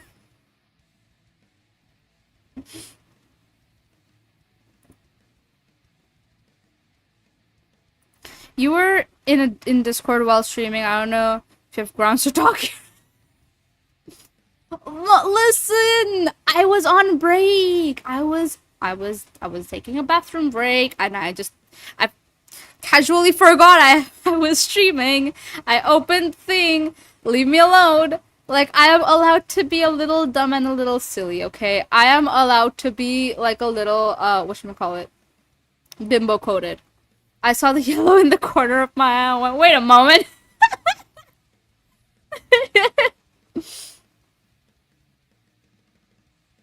Wait, the yellow? What do you mean yellow? Fair enough, yeah.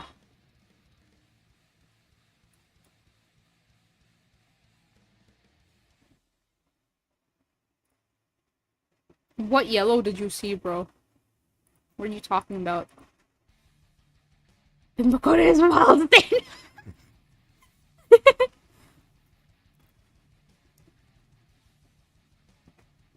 Bright green, whatever, I'm stupid, I'm a little colorblind, don't be mean to me. No, I will be mean to you for being colorblind, how dare you. Bimbokoda is a wild statement. Listen, let me live my life. There was a point where we used to call my sister a bimbo. It was really funny. Because she would make really dumb decisions that are, like, so painfully obvious, too. She would make dumb decisions, but also she was, like, she's generally an attractive person. So, it's like, what the fuck? I could for sure see the bimbo in both of them. You haven't even talked to my sister, bro. I think now she's a lot better than she used to be. But back then she was definitely a bimbo. Holy shit. When my hubby and my eldest sound very similar. So from a distance it's a bit tough. My mom has that issue. So since me and my sister sound so similar, there's a running joke within the community where it's like,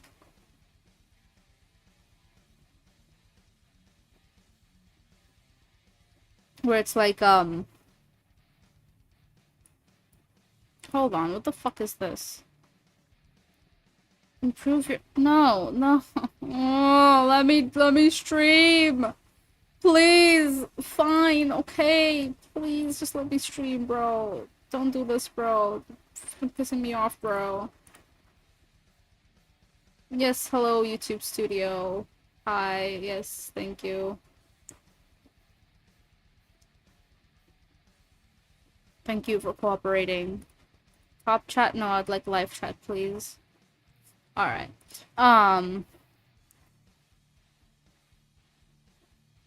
But yeah, I don't need to wait, what is this a reaction to? What are you saying? What did I say?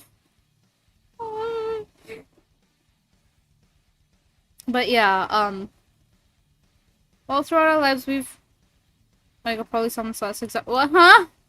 What do you mean exactly? I'm going insane. Going fucking insane. Please. What? No. This is not okay. This is very rude of you. Very rude of you. You should tell me what you were saying. Please. Don't do this. No. No, don't send me Orosip. Tell me.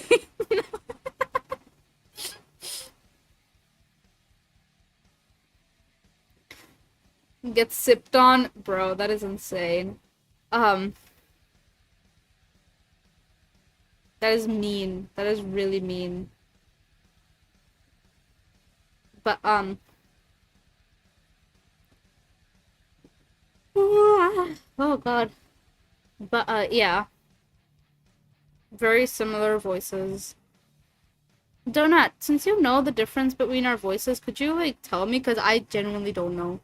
Because I want to say hers is more high-pitched than mine, but I don't think so. I don't think that's the case. Do I set you there? Yeah, please. Please send me to just yapping. Thank you so much. But... yeah, there was a point where I was sure that the only difference in our voice was that she had a slightly higher pitched voice than I did. But I'm not so sure anymore. Like, I listen to her and I'm like, do I sound like this? There is no way. Like, there's gotta be some difference, right? Most have heard. Alright, buddy, you're just stalling at this point. Keep your secrets, it's fine. Keep your secrets. I know you secretly want the twin audio, that's why you're doing this to me. But there is something under there that I don't know how to describe. Interesting. I see. Secretly? Oh, okay, never mind. Oh, not secretly then. It's wild, bro. The twin audios is wild. That's actually not a bad business strategy if I'm thinking about it. It's like a certain quality to her voice. Yeah, he is very open about it. I mean, listen, not gonna lie. Now that I think about it, you don't sound the way you think you sound. You sound different on the outside, which means you probably sound like her. No, I know. I need to listen to my voice all the time when I have to edit. I promise I know what I sound like. I guess it's more psychological than anything. Like, when I hear her voice and I hear my voice, like, recorded voice, I'm like, I don't know, I've never put them side by side to compare. They sound the fucking same, it's kinda crazy. Yeah, my voice is not special to me. There is one other bitch out there. She is currently downstairs. Oh, man. It's fucking insane. Okay. I spent the last event, her sister said hi, losing my mind, tweaking, trying to figure it out. I have a question. No, I have a genuine question. So my genuine question is, what was my genuine question? Hold on. We should do it who did the audio clip. Both twins do the same clip as similar as possible, and we've got to figure it out. Holy shit! Wait, that is such a good idea. Wait, Donut, can you send it to me real quick? Can you please, like, send that to me real quick? Holy shit, that is such a good idea. What? Oh my god. Wait, this will be funny as fuck. Hold on, I gotta pick a day where my sister is home. Because every time that she gets an off day, she runs away to her girlfriend's place. So I gotta make sure she's home and she's sitting there. Either she's watching my stream or she is actively there with me. Because it would be so fucking funny. But imagine you guys get all of them wrong. That would be so insane. One step closer to VA twin. Wow, the manipulation. Don't reveal the plan. Oh, okay. Dude. No, I don't think VA stuff is for her. Not gonna lie, because the thing is, so I've always been very expressive with my voice and just the way I speak, the way I talk. I've always been very expressive, and I think that's part of the reason why my mom has always wanted me. Well, you know a lot about me. Of course, I'm manipulative. Yes, Oro, I know. I know you're very manipulative. I know you enjoy being very manipulative. Um, it's okay, it's okay. Um,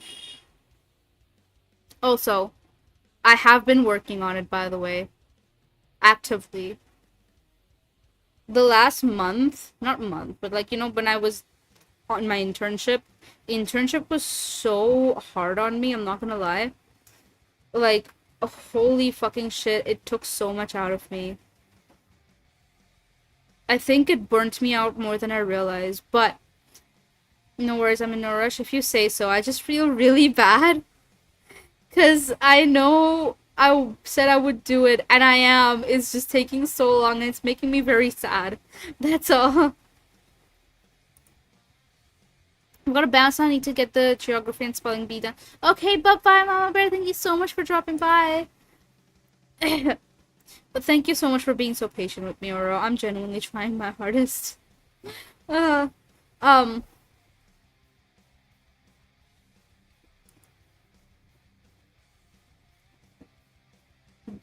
yeah. What was I saying? Yeah, I don't think she's very into. Oh.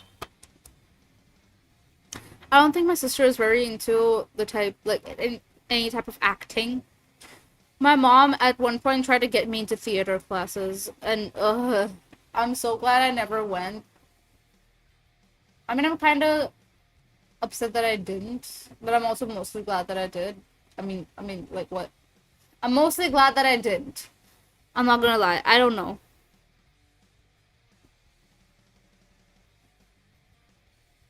Non-mom audio, please. Bass Ven voice enjoyer. Don't worry, your project is special since I'm fond of you. Really? Oh, bro, stop. Oh my god. Thank you. That means so much to me. Theater would suit you quite well. I mean, yeah, my mom tried to get me into theater classes. Thing is, I never ended up going because she was like, "Hey, let's go. Let me put into theater classes." But the thing is, my anxiety was so bad. I've always had like really bad like performance anxiety, which is really weird because now that I'm a performer online, I think it mostly has to do with I've never had very good self-esteem. Never. Um, and on top of that, I've been very shy. I'm very like I have a lot of stage fright. I like her, but I like her sister more. Wow. Okay, no, it's fine, it's fine. It's fine. No, it's fine. It's okay, don't worry. When I'm gone, my sister will take over. You won't have to worry about me anymore. You can have her, I guess. Wow. No, it's fine. Wow, that hurt. That hurt so much. But, yeah, my mom tried to get me in theater classes, I didn't end up doing them. Because I have a lot of stage fright. And I'm just in general, I have a lot of social anxiety. Especially growing up. Why settle for one when you can have both though? Bro! Bro! Oh my god. This is wild, bro. This is so wild. I hope you know me and my sister are very have distinct personalities. We are very different in lots of ways. I'm just saying.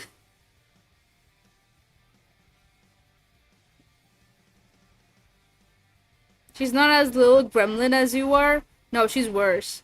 But I want to say I do believe she is funnier than me, but maybe that's the little sister in me talking. Um, the little sister syndrome, where I think my older sister is just the best and amazing at everything, and I want to be like her. But yeah, we have very different body types. We have different. I mean, our sense of humor is not very different. Part of the reason why I can spam her with whatever and she'll laugh at them anyways.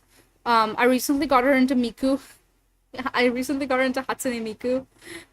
So for a while she's been saying Miku, Miku, ooh, wee, like constantly. It's really funny. Miku best idol. And I mean she's not very much into this, VTuber culture, and she's also not very into the whole, online shebang. Like she likes it when it's more so because I'm very okay with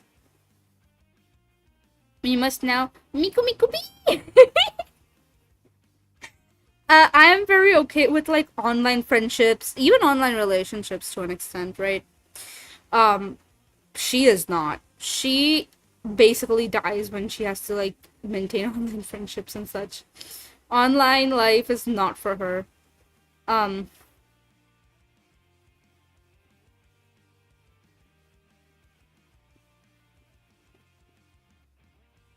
Also, she's a lot more studious than I am. I fucking hate studying. Okay, so I like studying. I just hate it when it's like, there's a deadline. Like you have to finish studying this material within this time and then you have to give an exam on it. That's not good for my performance anxiety. I cannot tell you how many times throughout my school life there have been times where I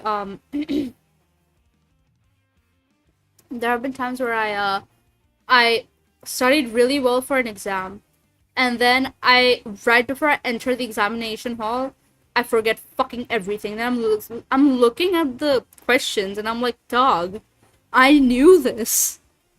I knew this. Like I know the concept. I just don't know how to word it anymore. There is that hope for the audio to turn into an female. Oh my god. You know what? If you really want me to do an FF4M audio, I can just do an FF4M audio. Like, you don't have to bring in another person. As soon as the twin hears my offer, I'll make it alluring. She's not my twin! She's my older sister! She's older than me. She's gonna be so mad. She's gonna not want to do that specifically because you called her my twin. Because she gets really offended when people call her my twin.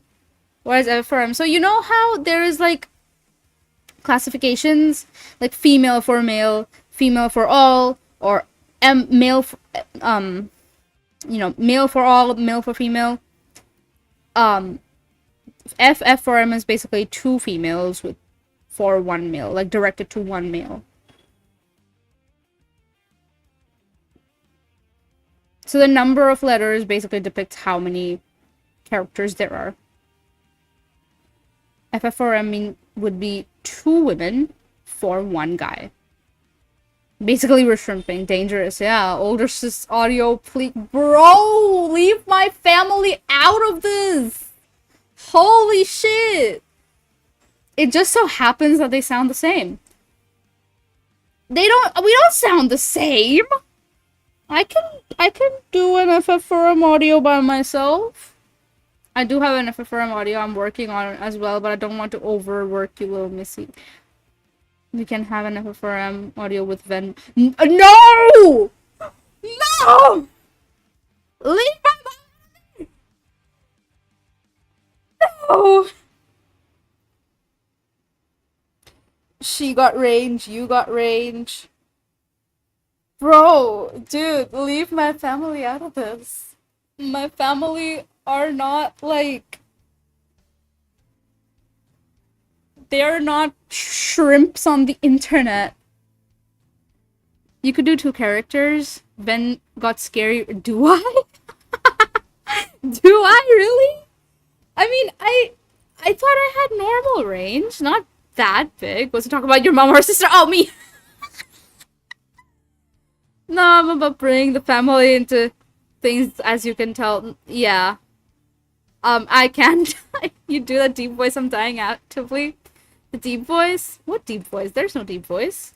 What are you talking about? What deep voice, bruh? Hold on. Got new hat.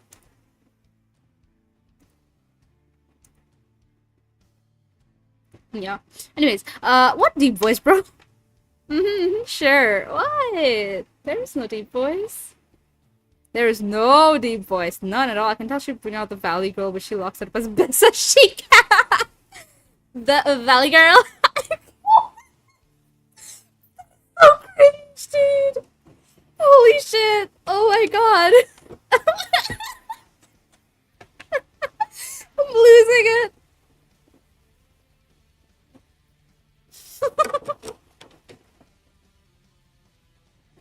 Straight into character clip. That doesn't work for me. You're gonna have to actually clip things. I'm sorry. Oh my god. Oh my god, wait. I've tried doing Valley Girl before. I just don't let it out that often. You're right. I am very embarrassed of it. Like, I can't, for the love of God, do Valley Girl in public. Like, I do it in private when I'm talking to myself because I'm quirky like that. Keep that shit locked up, please show us. What do you want, bro? Do you want me to show you or keep it locked up? What are you saying? Like, oh my god.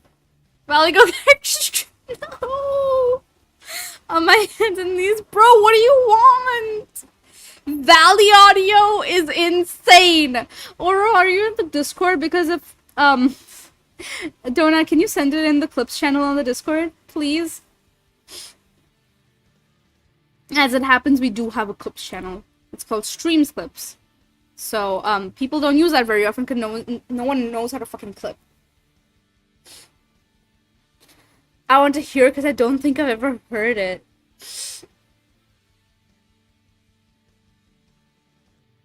I mean, what do you want me to say? Yes, Valley Girl. Oh my god. Dude, a quick insane. I used to mod actively so I could do it, but I'm super lazy and retired. I hear you. Oh no, please don't love it. I knew she had it. I did. I mean, it's not super hard to do Valley Girl, is it?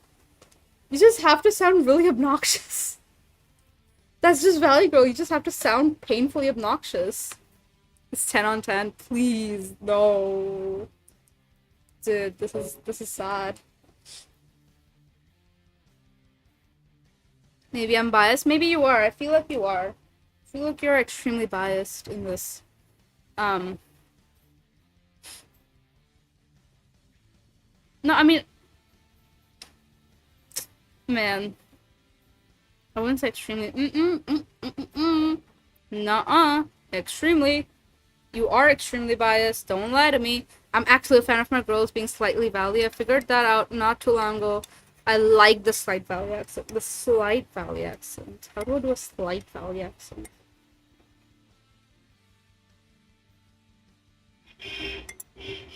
Holy shit. No, Valley is just peak voice. Is that really how you think?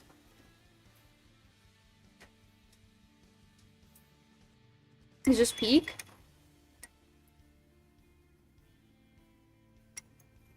And never be biased? I mean, you are, kind of. You've admitted to this, like, numerous times before. I think guys like Valley more than girls, too. What's the appeal, though? Like, I'm genuinely curious. Like, what is the appeal in it. Like, I don't know, to me it's always sounded really obnoxious.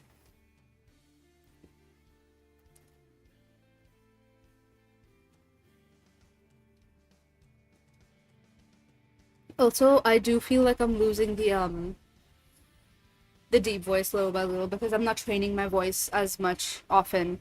It's not shockingly that I like the voice of the streamer VS who uses her voice a whole lot that I'm mod for. Oh, took me a bit. I reread it. That's crazy.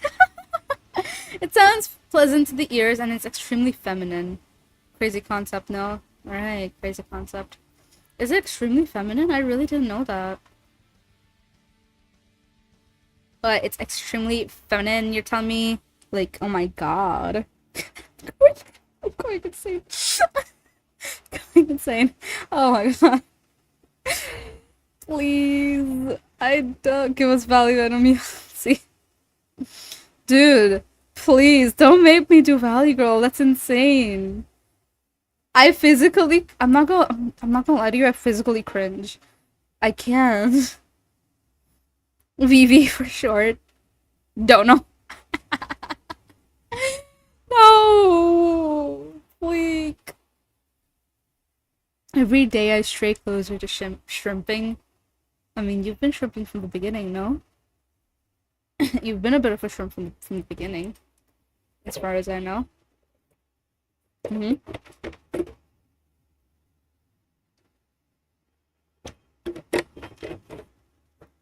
Mm-hmm. Yeah? Yeah, is there something you'd like to tell me, Donut?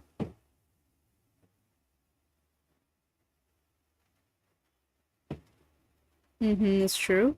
I mean, use your words. But, yeah, no, Valley Girl is insane, though. Like, I don't think I can ever... That's cheating, you can't do that.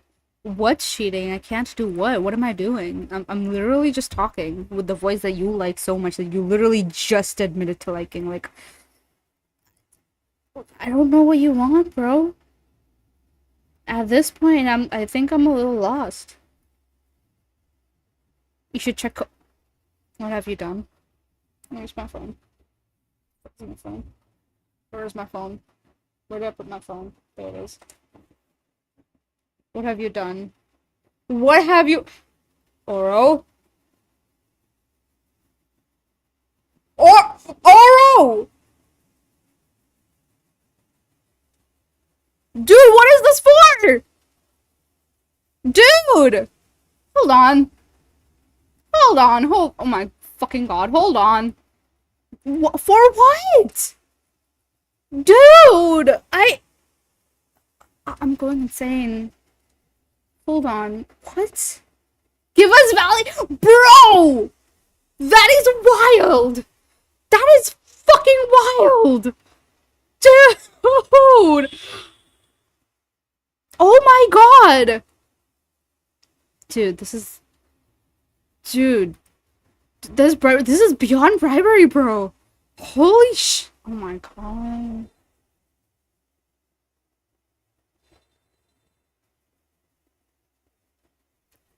Dude, this is... Dude. Dude, you know I feel bad for doing this shit, bro. I'm retired at 23.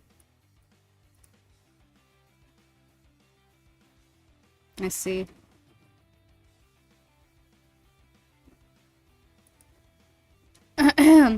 Kofi bot. I see it, Kofi bot. Thank you, Kofi bot. Need a donation from not Oro. I see. Going insane, talk. Going insane. For those of you who don't know, I do have a Kofi.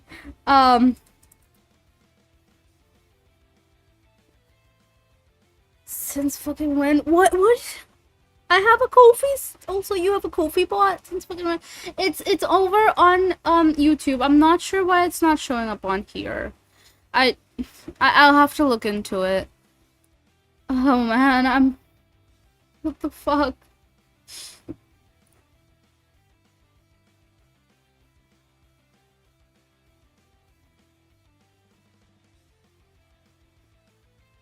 Um,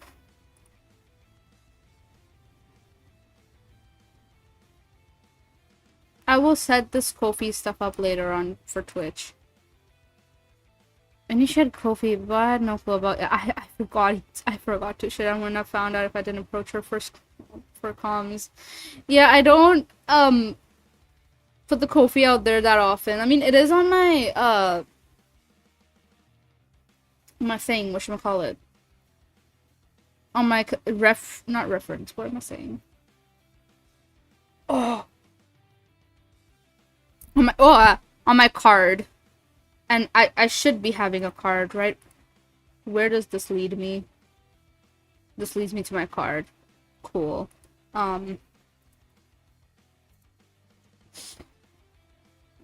Yeah, there we go. It should be on my card. On my card, you have literally almost every social media of mine that is in relation to Venom Cat. You have my fucking YouTube. You've got my, yes, please, it is me. Let me log in. Don't do this to me. There we go. Links. View. Yeah, on my card, you'll see I have my YouTube, my Twitch, my Patreon, my Discord, Blue Sky, fucking Instagram, Threads, Tumblr, Ko-fi, Throne, even my audio commissions.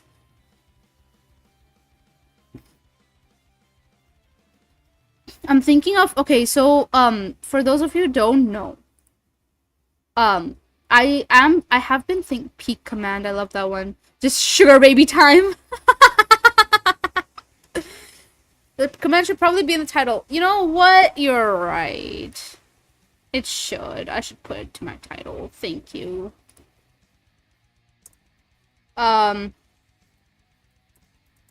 Links. Peak Command, I love that one. Just sugar baby time. It's so funny, dog. It's so fucking funny. Anyways, Oro, you won Valley Girl. I'm afraid your bribery has done it. What do you want me to say? Jesus. Look at you go, pro streamer. Oro, you're gonna have to send me something to everything? You just want me to talk in the Valley Girl voice now? Dude, you're insane. You're insane. You're insane. Fuck it now.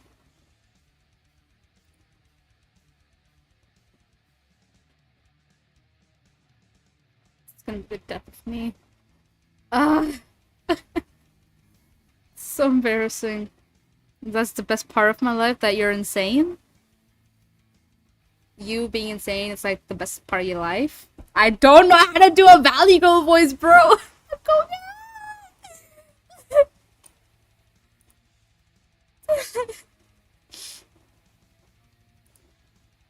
Embrace the valley. It's always been inside. Oh, this is great. No, it's not. Like, it's literally not great, though. Oh, Vensis is here. We were talking about you. No, we were talking about how similar we both sound, and now someone's begging for a twin audio. Where it's you and me. And what are we doing? Well, they offered 1K to you, so... dollars. What? Dude, they offered 1K to you for doing an audio with me. Yes, you. Let me see the money. Shit, bro. She's like, let me see the money in my bank account. Oh my god.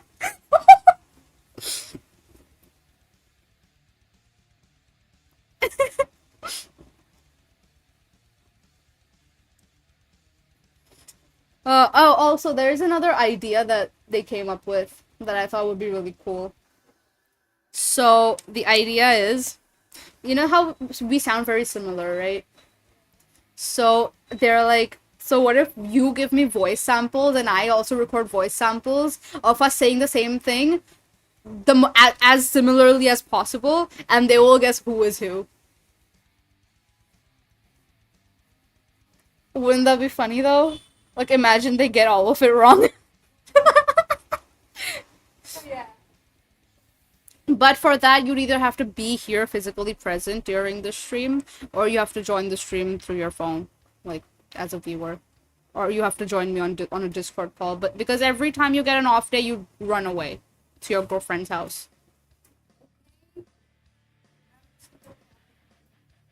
What's in your glass? Mango stuff, mango juice. It's finished though.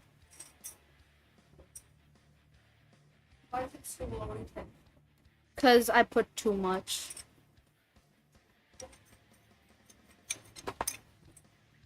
Well, Well, well, would you be willing to do that audio? Sure? Don't say that publicly, bro. They're gonna cook me. now. Dude. Oh my god. We won chat. No. No. You do realize you have to be really flirty and weird with the mic, bro. You know that, right?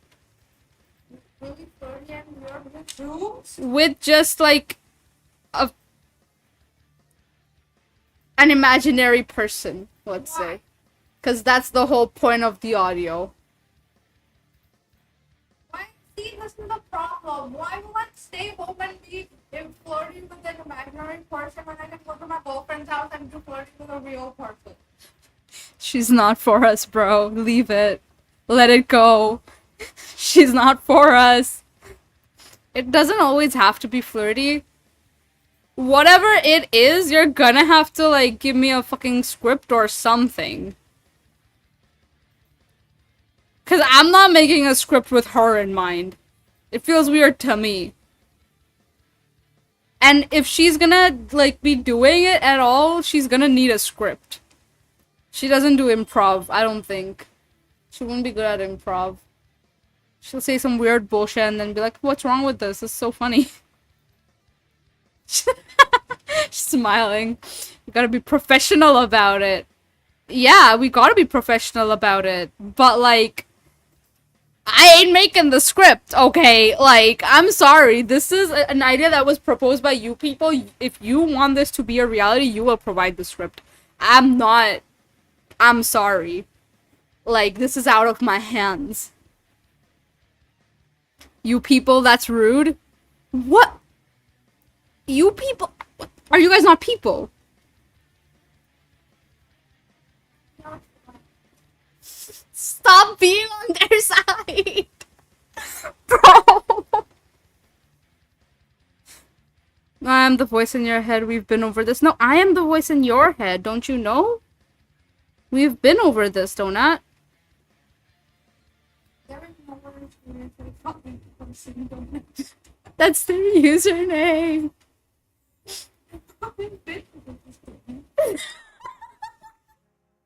No,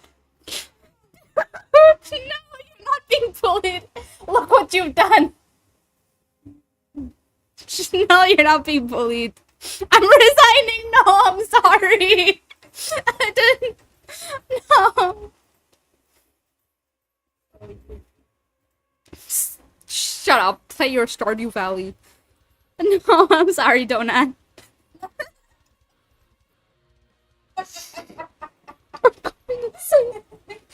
Please save me from this. Oh, I'm sorry. No! Shut up! No, look! You're hurting him! Leave him alone! This is hell of your own making. This is not of my own making. You did this. You guys were like fawning over Vences this whole time. If anything happens to me and she takes over my career, this is what you're gonna have to deal with. So I hope you are getting what you wished for. No!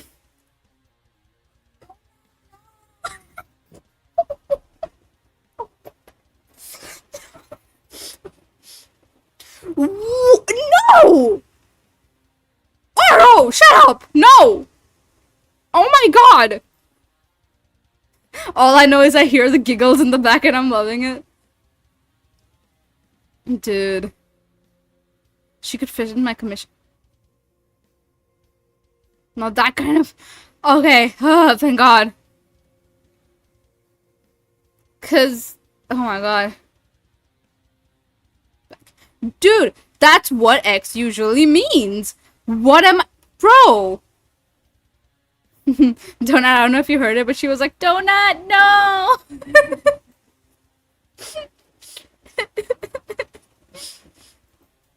No, that's what you think. Bro, you didn't hear it? He didn't hear it. Say it louder. Donut, no! Did it come through? I hope it came through. Oh my God, it died! Holy shit. Yeah, did you enjoy? Donut_2.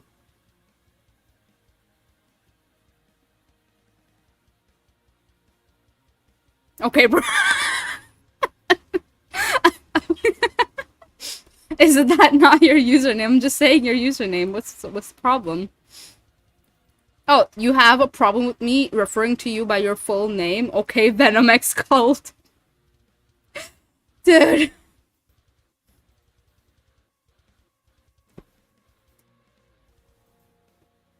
No, Donut, no. It's okay. Don't be mean. Why?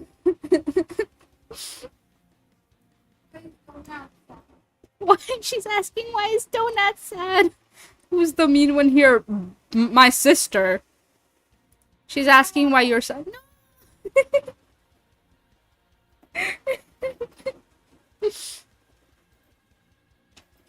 Let me put this here, maybe if then you guys might be able to hear her properly. Speak normally. Bro. What? Speak normally. Speak normally what? Okay, cool.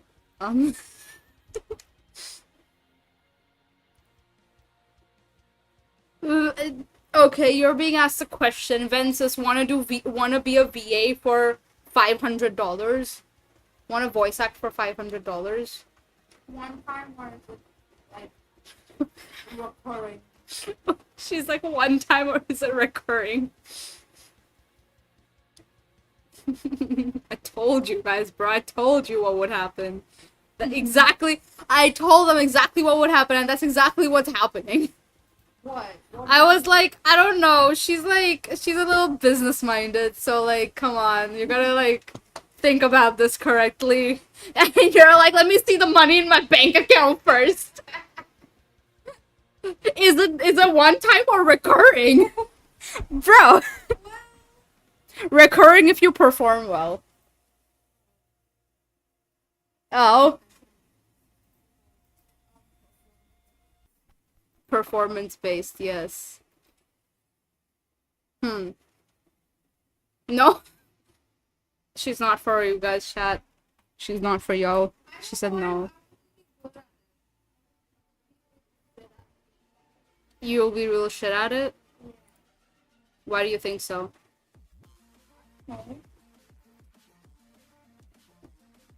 You must know. I mean, there must be something that you're like, oh, this is why we'll be shit at it. Because I'm not good at... Oh.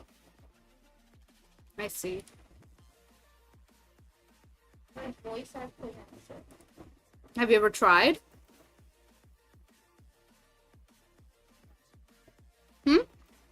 No. Well, you won't know if you don't try. But why? Because, I don't know, maybe because you're being offered $500. Like...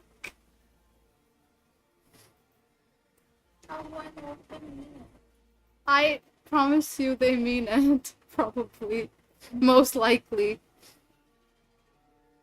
Well...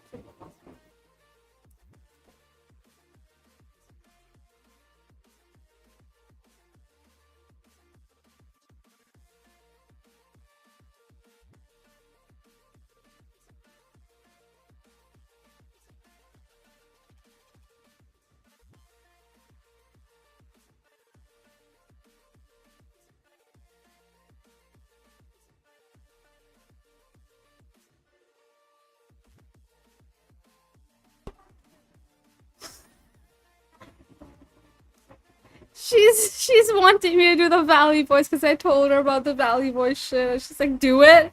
No. Business meeting live in chat. Money is literally an object. I mean, technically speaking, yeah. I'm dog. Alright, guys, making me do the Valley bro voice of all things, bro. This is insane. Like, I still don't know what to say. Like, okay, so I need to ease into it. Right? So you're gonna have to, like, cause it's cute. Okay. It doesn't suit me, please. I'm gonna have to ease into it. So you're gonna have to give me something to start with. I can't just start by talking like this. I need something. Come on.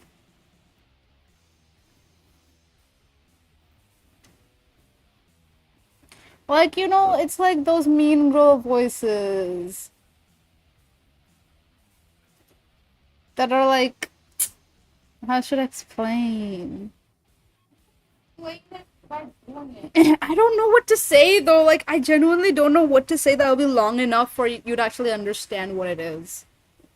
Like, I can't just say like 2 words and you'll get it. Like, yap normally. Oh, Oh, bro.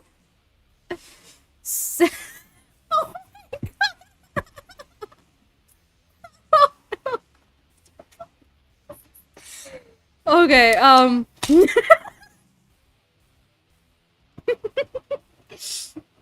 losing it. Please help me. Do you even know what that is? I wanna know. Okay. Okay.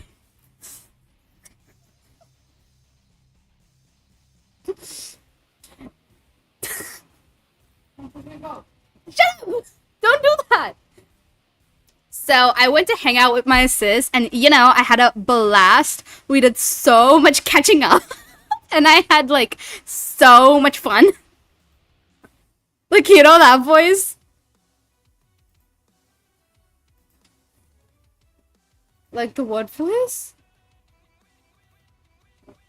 South California voice is how she's describing it, I think. I think I'm in love, chat. What is the appeal to this, bro?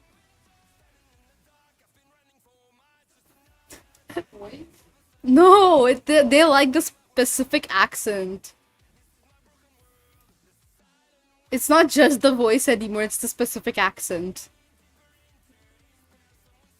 It's all the hot girls do it. It is partly South California. I see.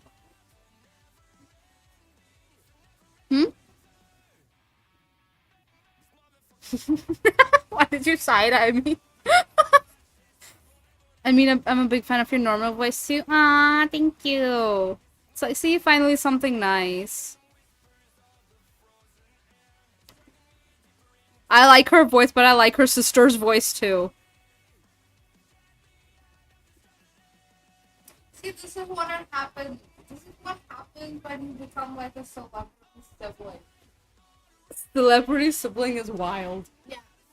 You become a celebrity Give me and then that. all of a sudden your siblings are also getting all this attention for no reason. Like, whoa. Well, you're getting it because you're my sibling. And you're cool. And you have the same voice as I do.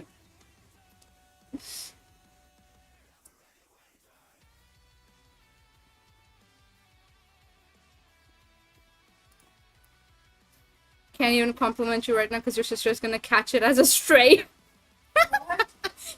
Donut said can't even compliment you right now because your sister's gonna catch it as a stray. If you're twin sibling and share a similar voice, you can do the voice acting your sister does. What? Don't expose me like that. You literally said it in chat. What if she was just sitting right next to me and she could just read chat? She doesn't need to know it's me. It says your username right there, baby girl. Right? He's like, don't expose me. She doesn't need to know it's me. And nah, she ain't reading chat 100%. Should I send you a link to the stream? Let me harvest my radish. Let me harvest my radishes. Okay, you go harvest your radishes.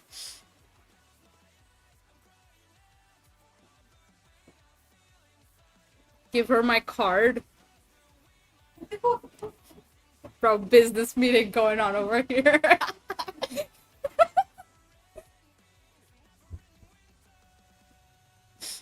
Thank you for this stretch. Hello, Rust Bangs. Welcome. Thank you. I needed that.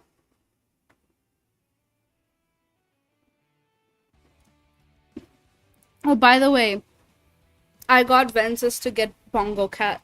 She doesn't open it very often, but she does have it.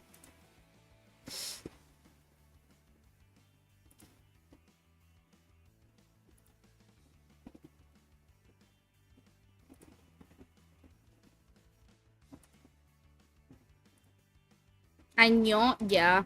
Hi, Respects, welcome.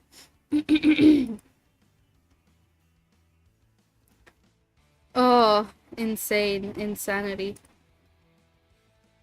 Bongo Cat? You don't know what Bongo Cat, Oro? Bongo Cat is basically a game you can download from Steam. It's very small and it's free. And it's basically like a desktop buddy of sorts.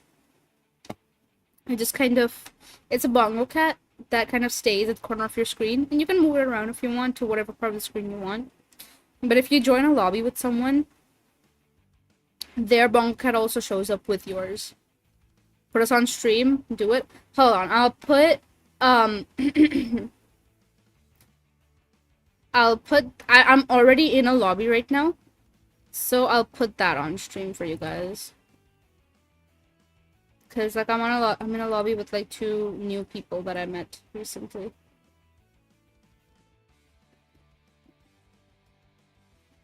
Game. Bongo Cat.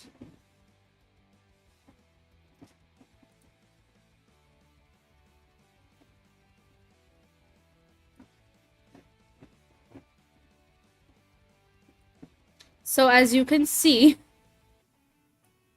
put this here. As you can see, so this is what a Bongo Cat is. And mine is in the middle. At the bottom of my cat, you can see like a number, right? And that number is basically every time I click, it does a bap. It does like a beat. And every time I type, like let's say, like, let me type something in chat.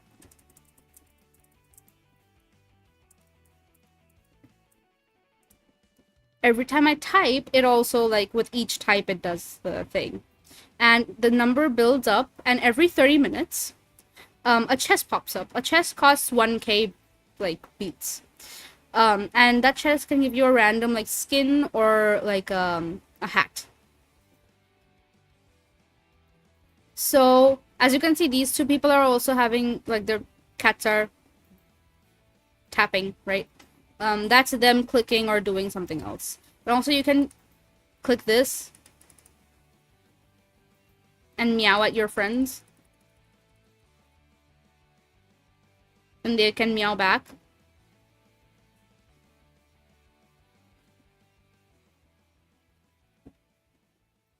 It's very cute.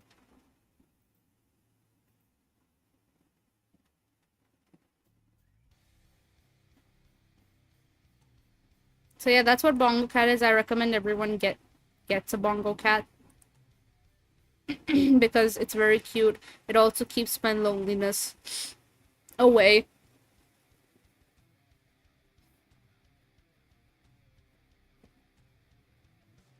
So, I'm just saying, please get a Bongo Cat. It's crazy. It's cute, is what it is.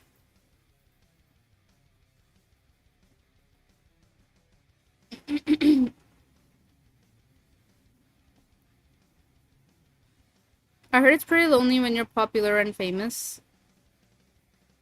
I won't say I'm popular and famous.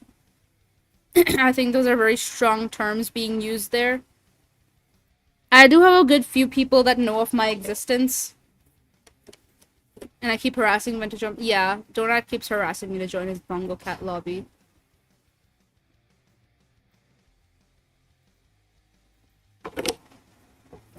Which I don't mind at all, by the way. But, I won't say popular and famous. Those are pretty strong terms being used there. Um, I do have a good few people, like a decent number of people that know of me. I wouldn't still call it popular and famous. I'm just kind of here. Some people found me. Some people like me. Some people don't like me. Imagine being in her DMs. It's crazy. Or you're also in my DMs. You got a strong, loyal fan base for sure. Yeah, and I'm very happy that there's so many people that are willingly coming back so often. And it's growing, you know? It's growing every day. I'm very happy about it.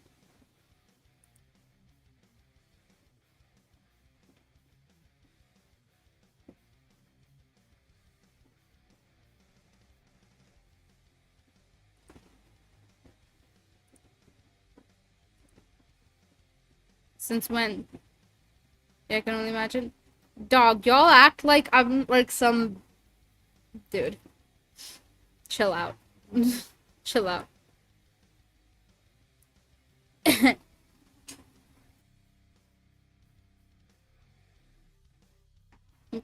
I don't know how I got here. I don't know. Like, you were active, you were helpful, and then I was like, hey, so me and the mod team were like, hey, so maybe we could get this guy to like help us out. And then that's how you got here. By being regular. The last half a year is a fucking blur. Have you really been a mod for half a year? That's insane.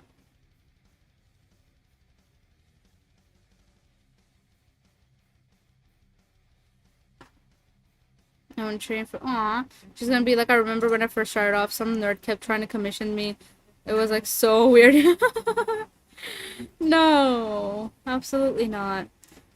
So where's our Valley Venom? Your Valley Venom? Alright, buddy. Let me see. Oh, hold on. I actually want to do something real quick. I really want to like, because I've seen people do this initially. I was not very much into the idea, but I'm starting to warm up to the idea of like celebrating anniversaries and stuff. But let me see when my first stream was.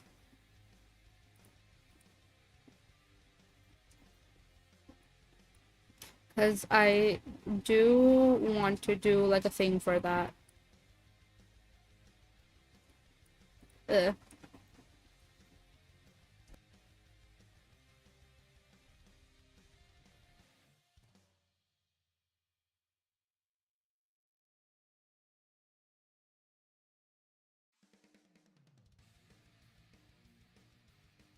Okay, it's on. We've already passed our 1 year anniversary of streaming this year. It's been 2 years. Holy shit, it's been 2 years since I've been streaming. Um, but June 21st. Need to save that date. And me starting audios in general, I remember this is November 1st. So like a Donathon Valley Girl audio commission.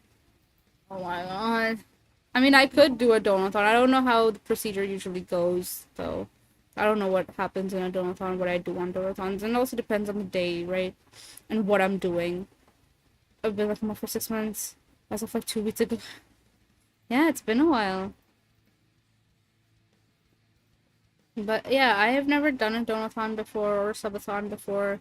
And usually people do donathons for like, for good causes like charity and shit. I think you guys giving donations would be charity to me more than anything. Like, um, is I tracked it down? Yeah, so I don't know how donathons work. I don't know the whole, like, how to go about it. I could do subathon. I could do a subathon at some point. I don't do charity events myself, only personal ones. I can do a small one. I can, yeah, I can try. It's also that my brain keeps being like, oh yeah, you're not big enough to do this big streamer stuff. Like, I don't know. Which, I did recently hit 400 followers on Twitch. So, which is good. We're getting somewhere. That means something. I need to post about it. I keep forgetting to post about it. I'm very happy. Like, I'm more happy than I, like, let on, but I'm very happy. Oh, I haven't told my family about it either.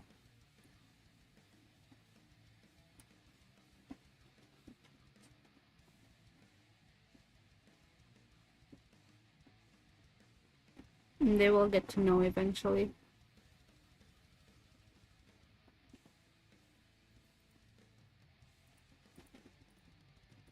And eventually, I mean, like, today after stream.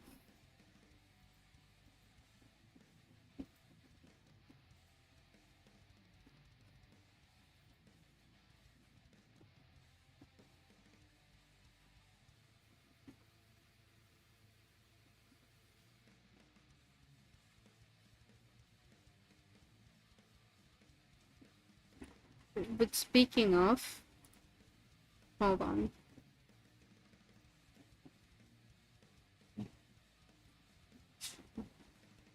Well, someone I know is streaming after a while.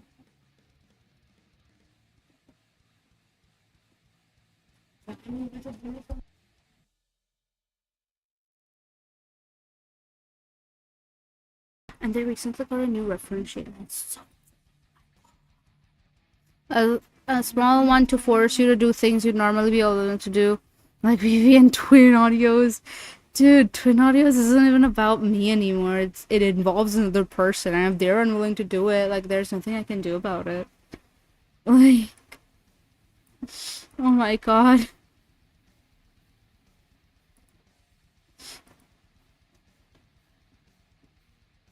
You know what? Or just for you, I will make a Valley Girl redeem. I'll put a redeem on here.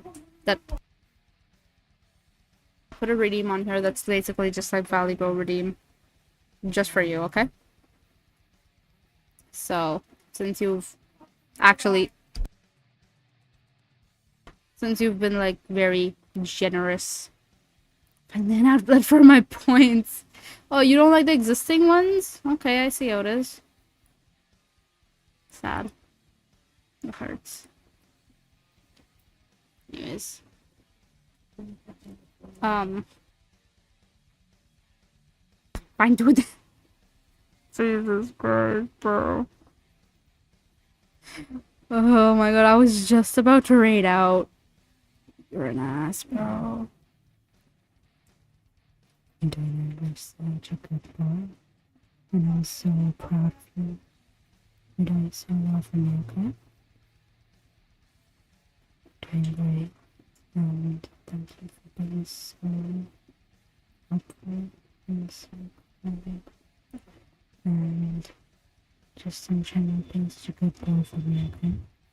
You're doing great. Better than you think. I'm so proud of you.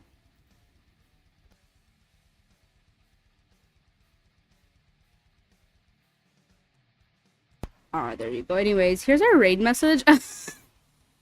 Here's our raid message. There's someone that I know who hasn't streamed in a while. They got a new, like, PNG, I guess. But it looks so good. So we're gonna go raid them. Pretty sure I've raided this person before, but anyways. Moss. Yeah, check out Moss. He's my artist. He's the one who made this entire layout. He's the one who made my PNG tuber. Very great. Also check out this one. Yes, please check out Moss. But until then, let us raid. Let us raid DigiPost. And please don't embarrass me, guys. Please don't mention this Valley Girl stuff. Not yet. I'm not ready for this. Anyways, bye-bye.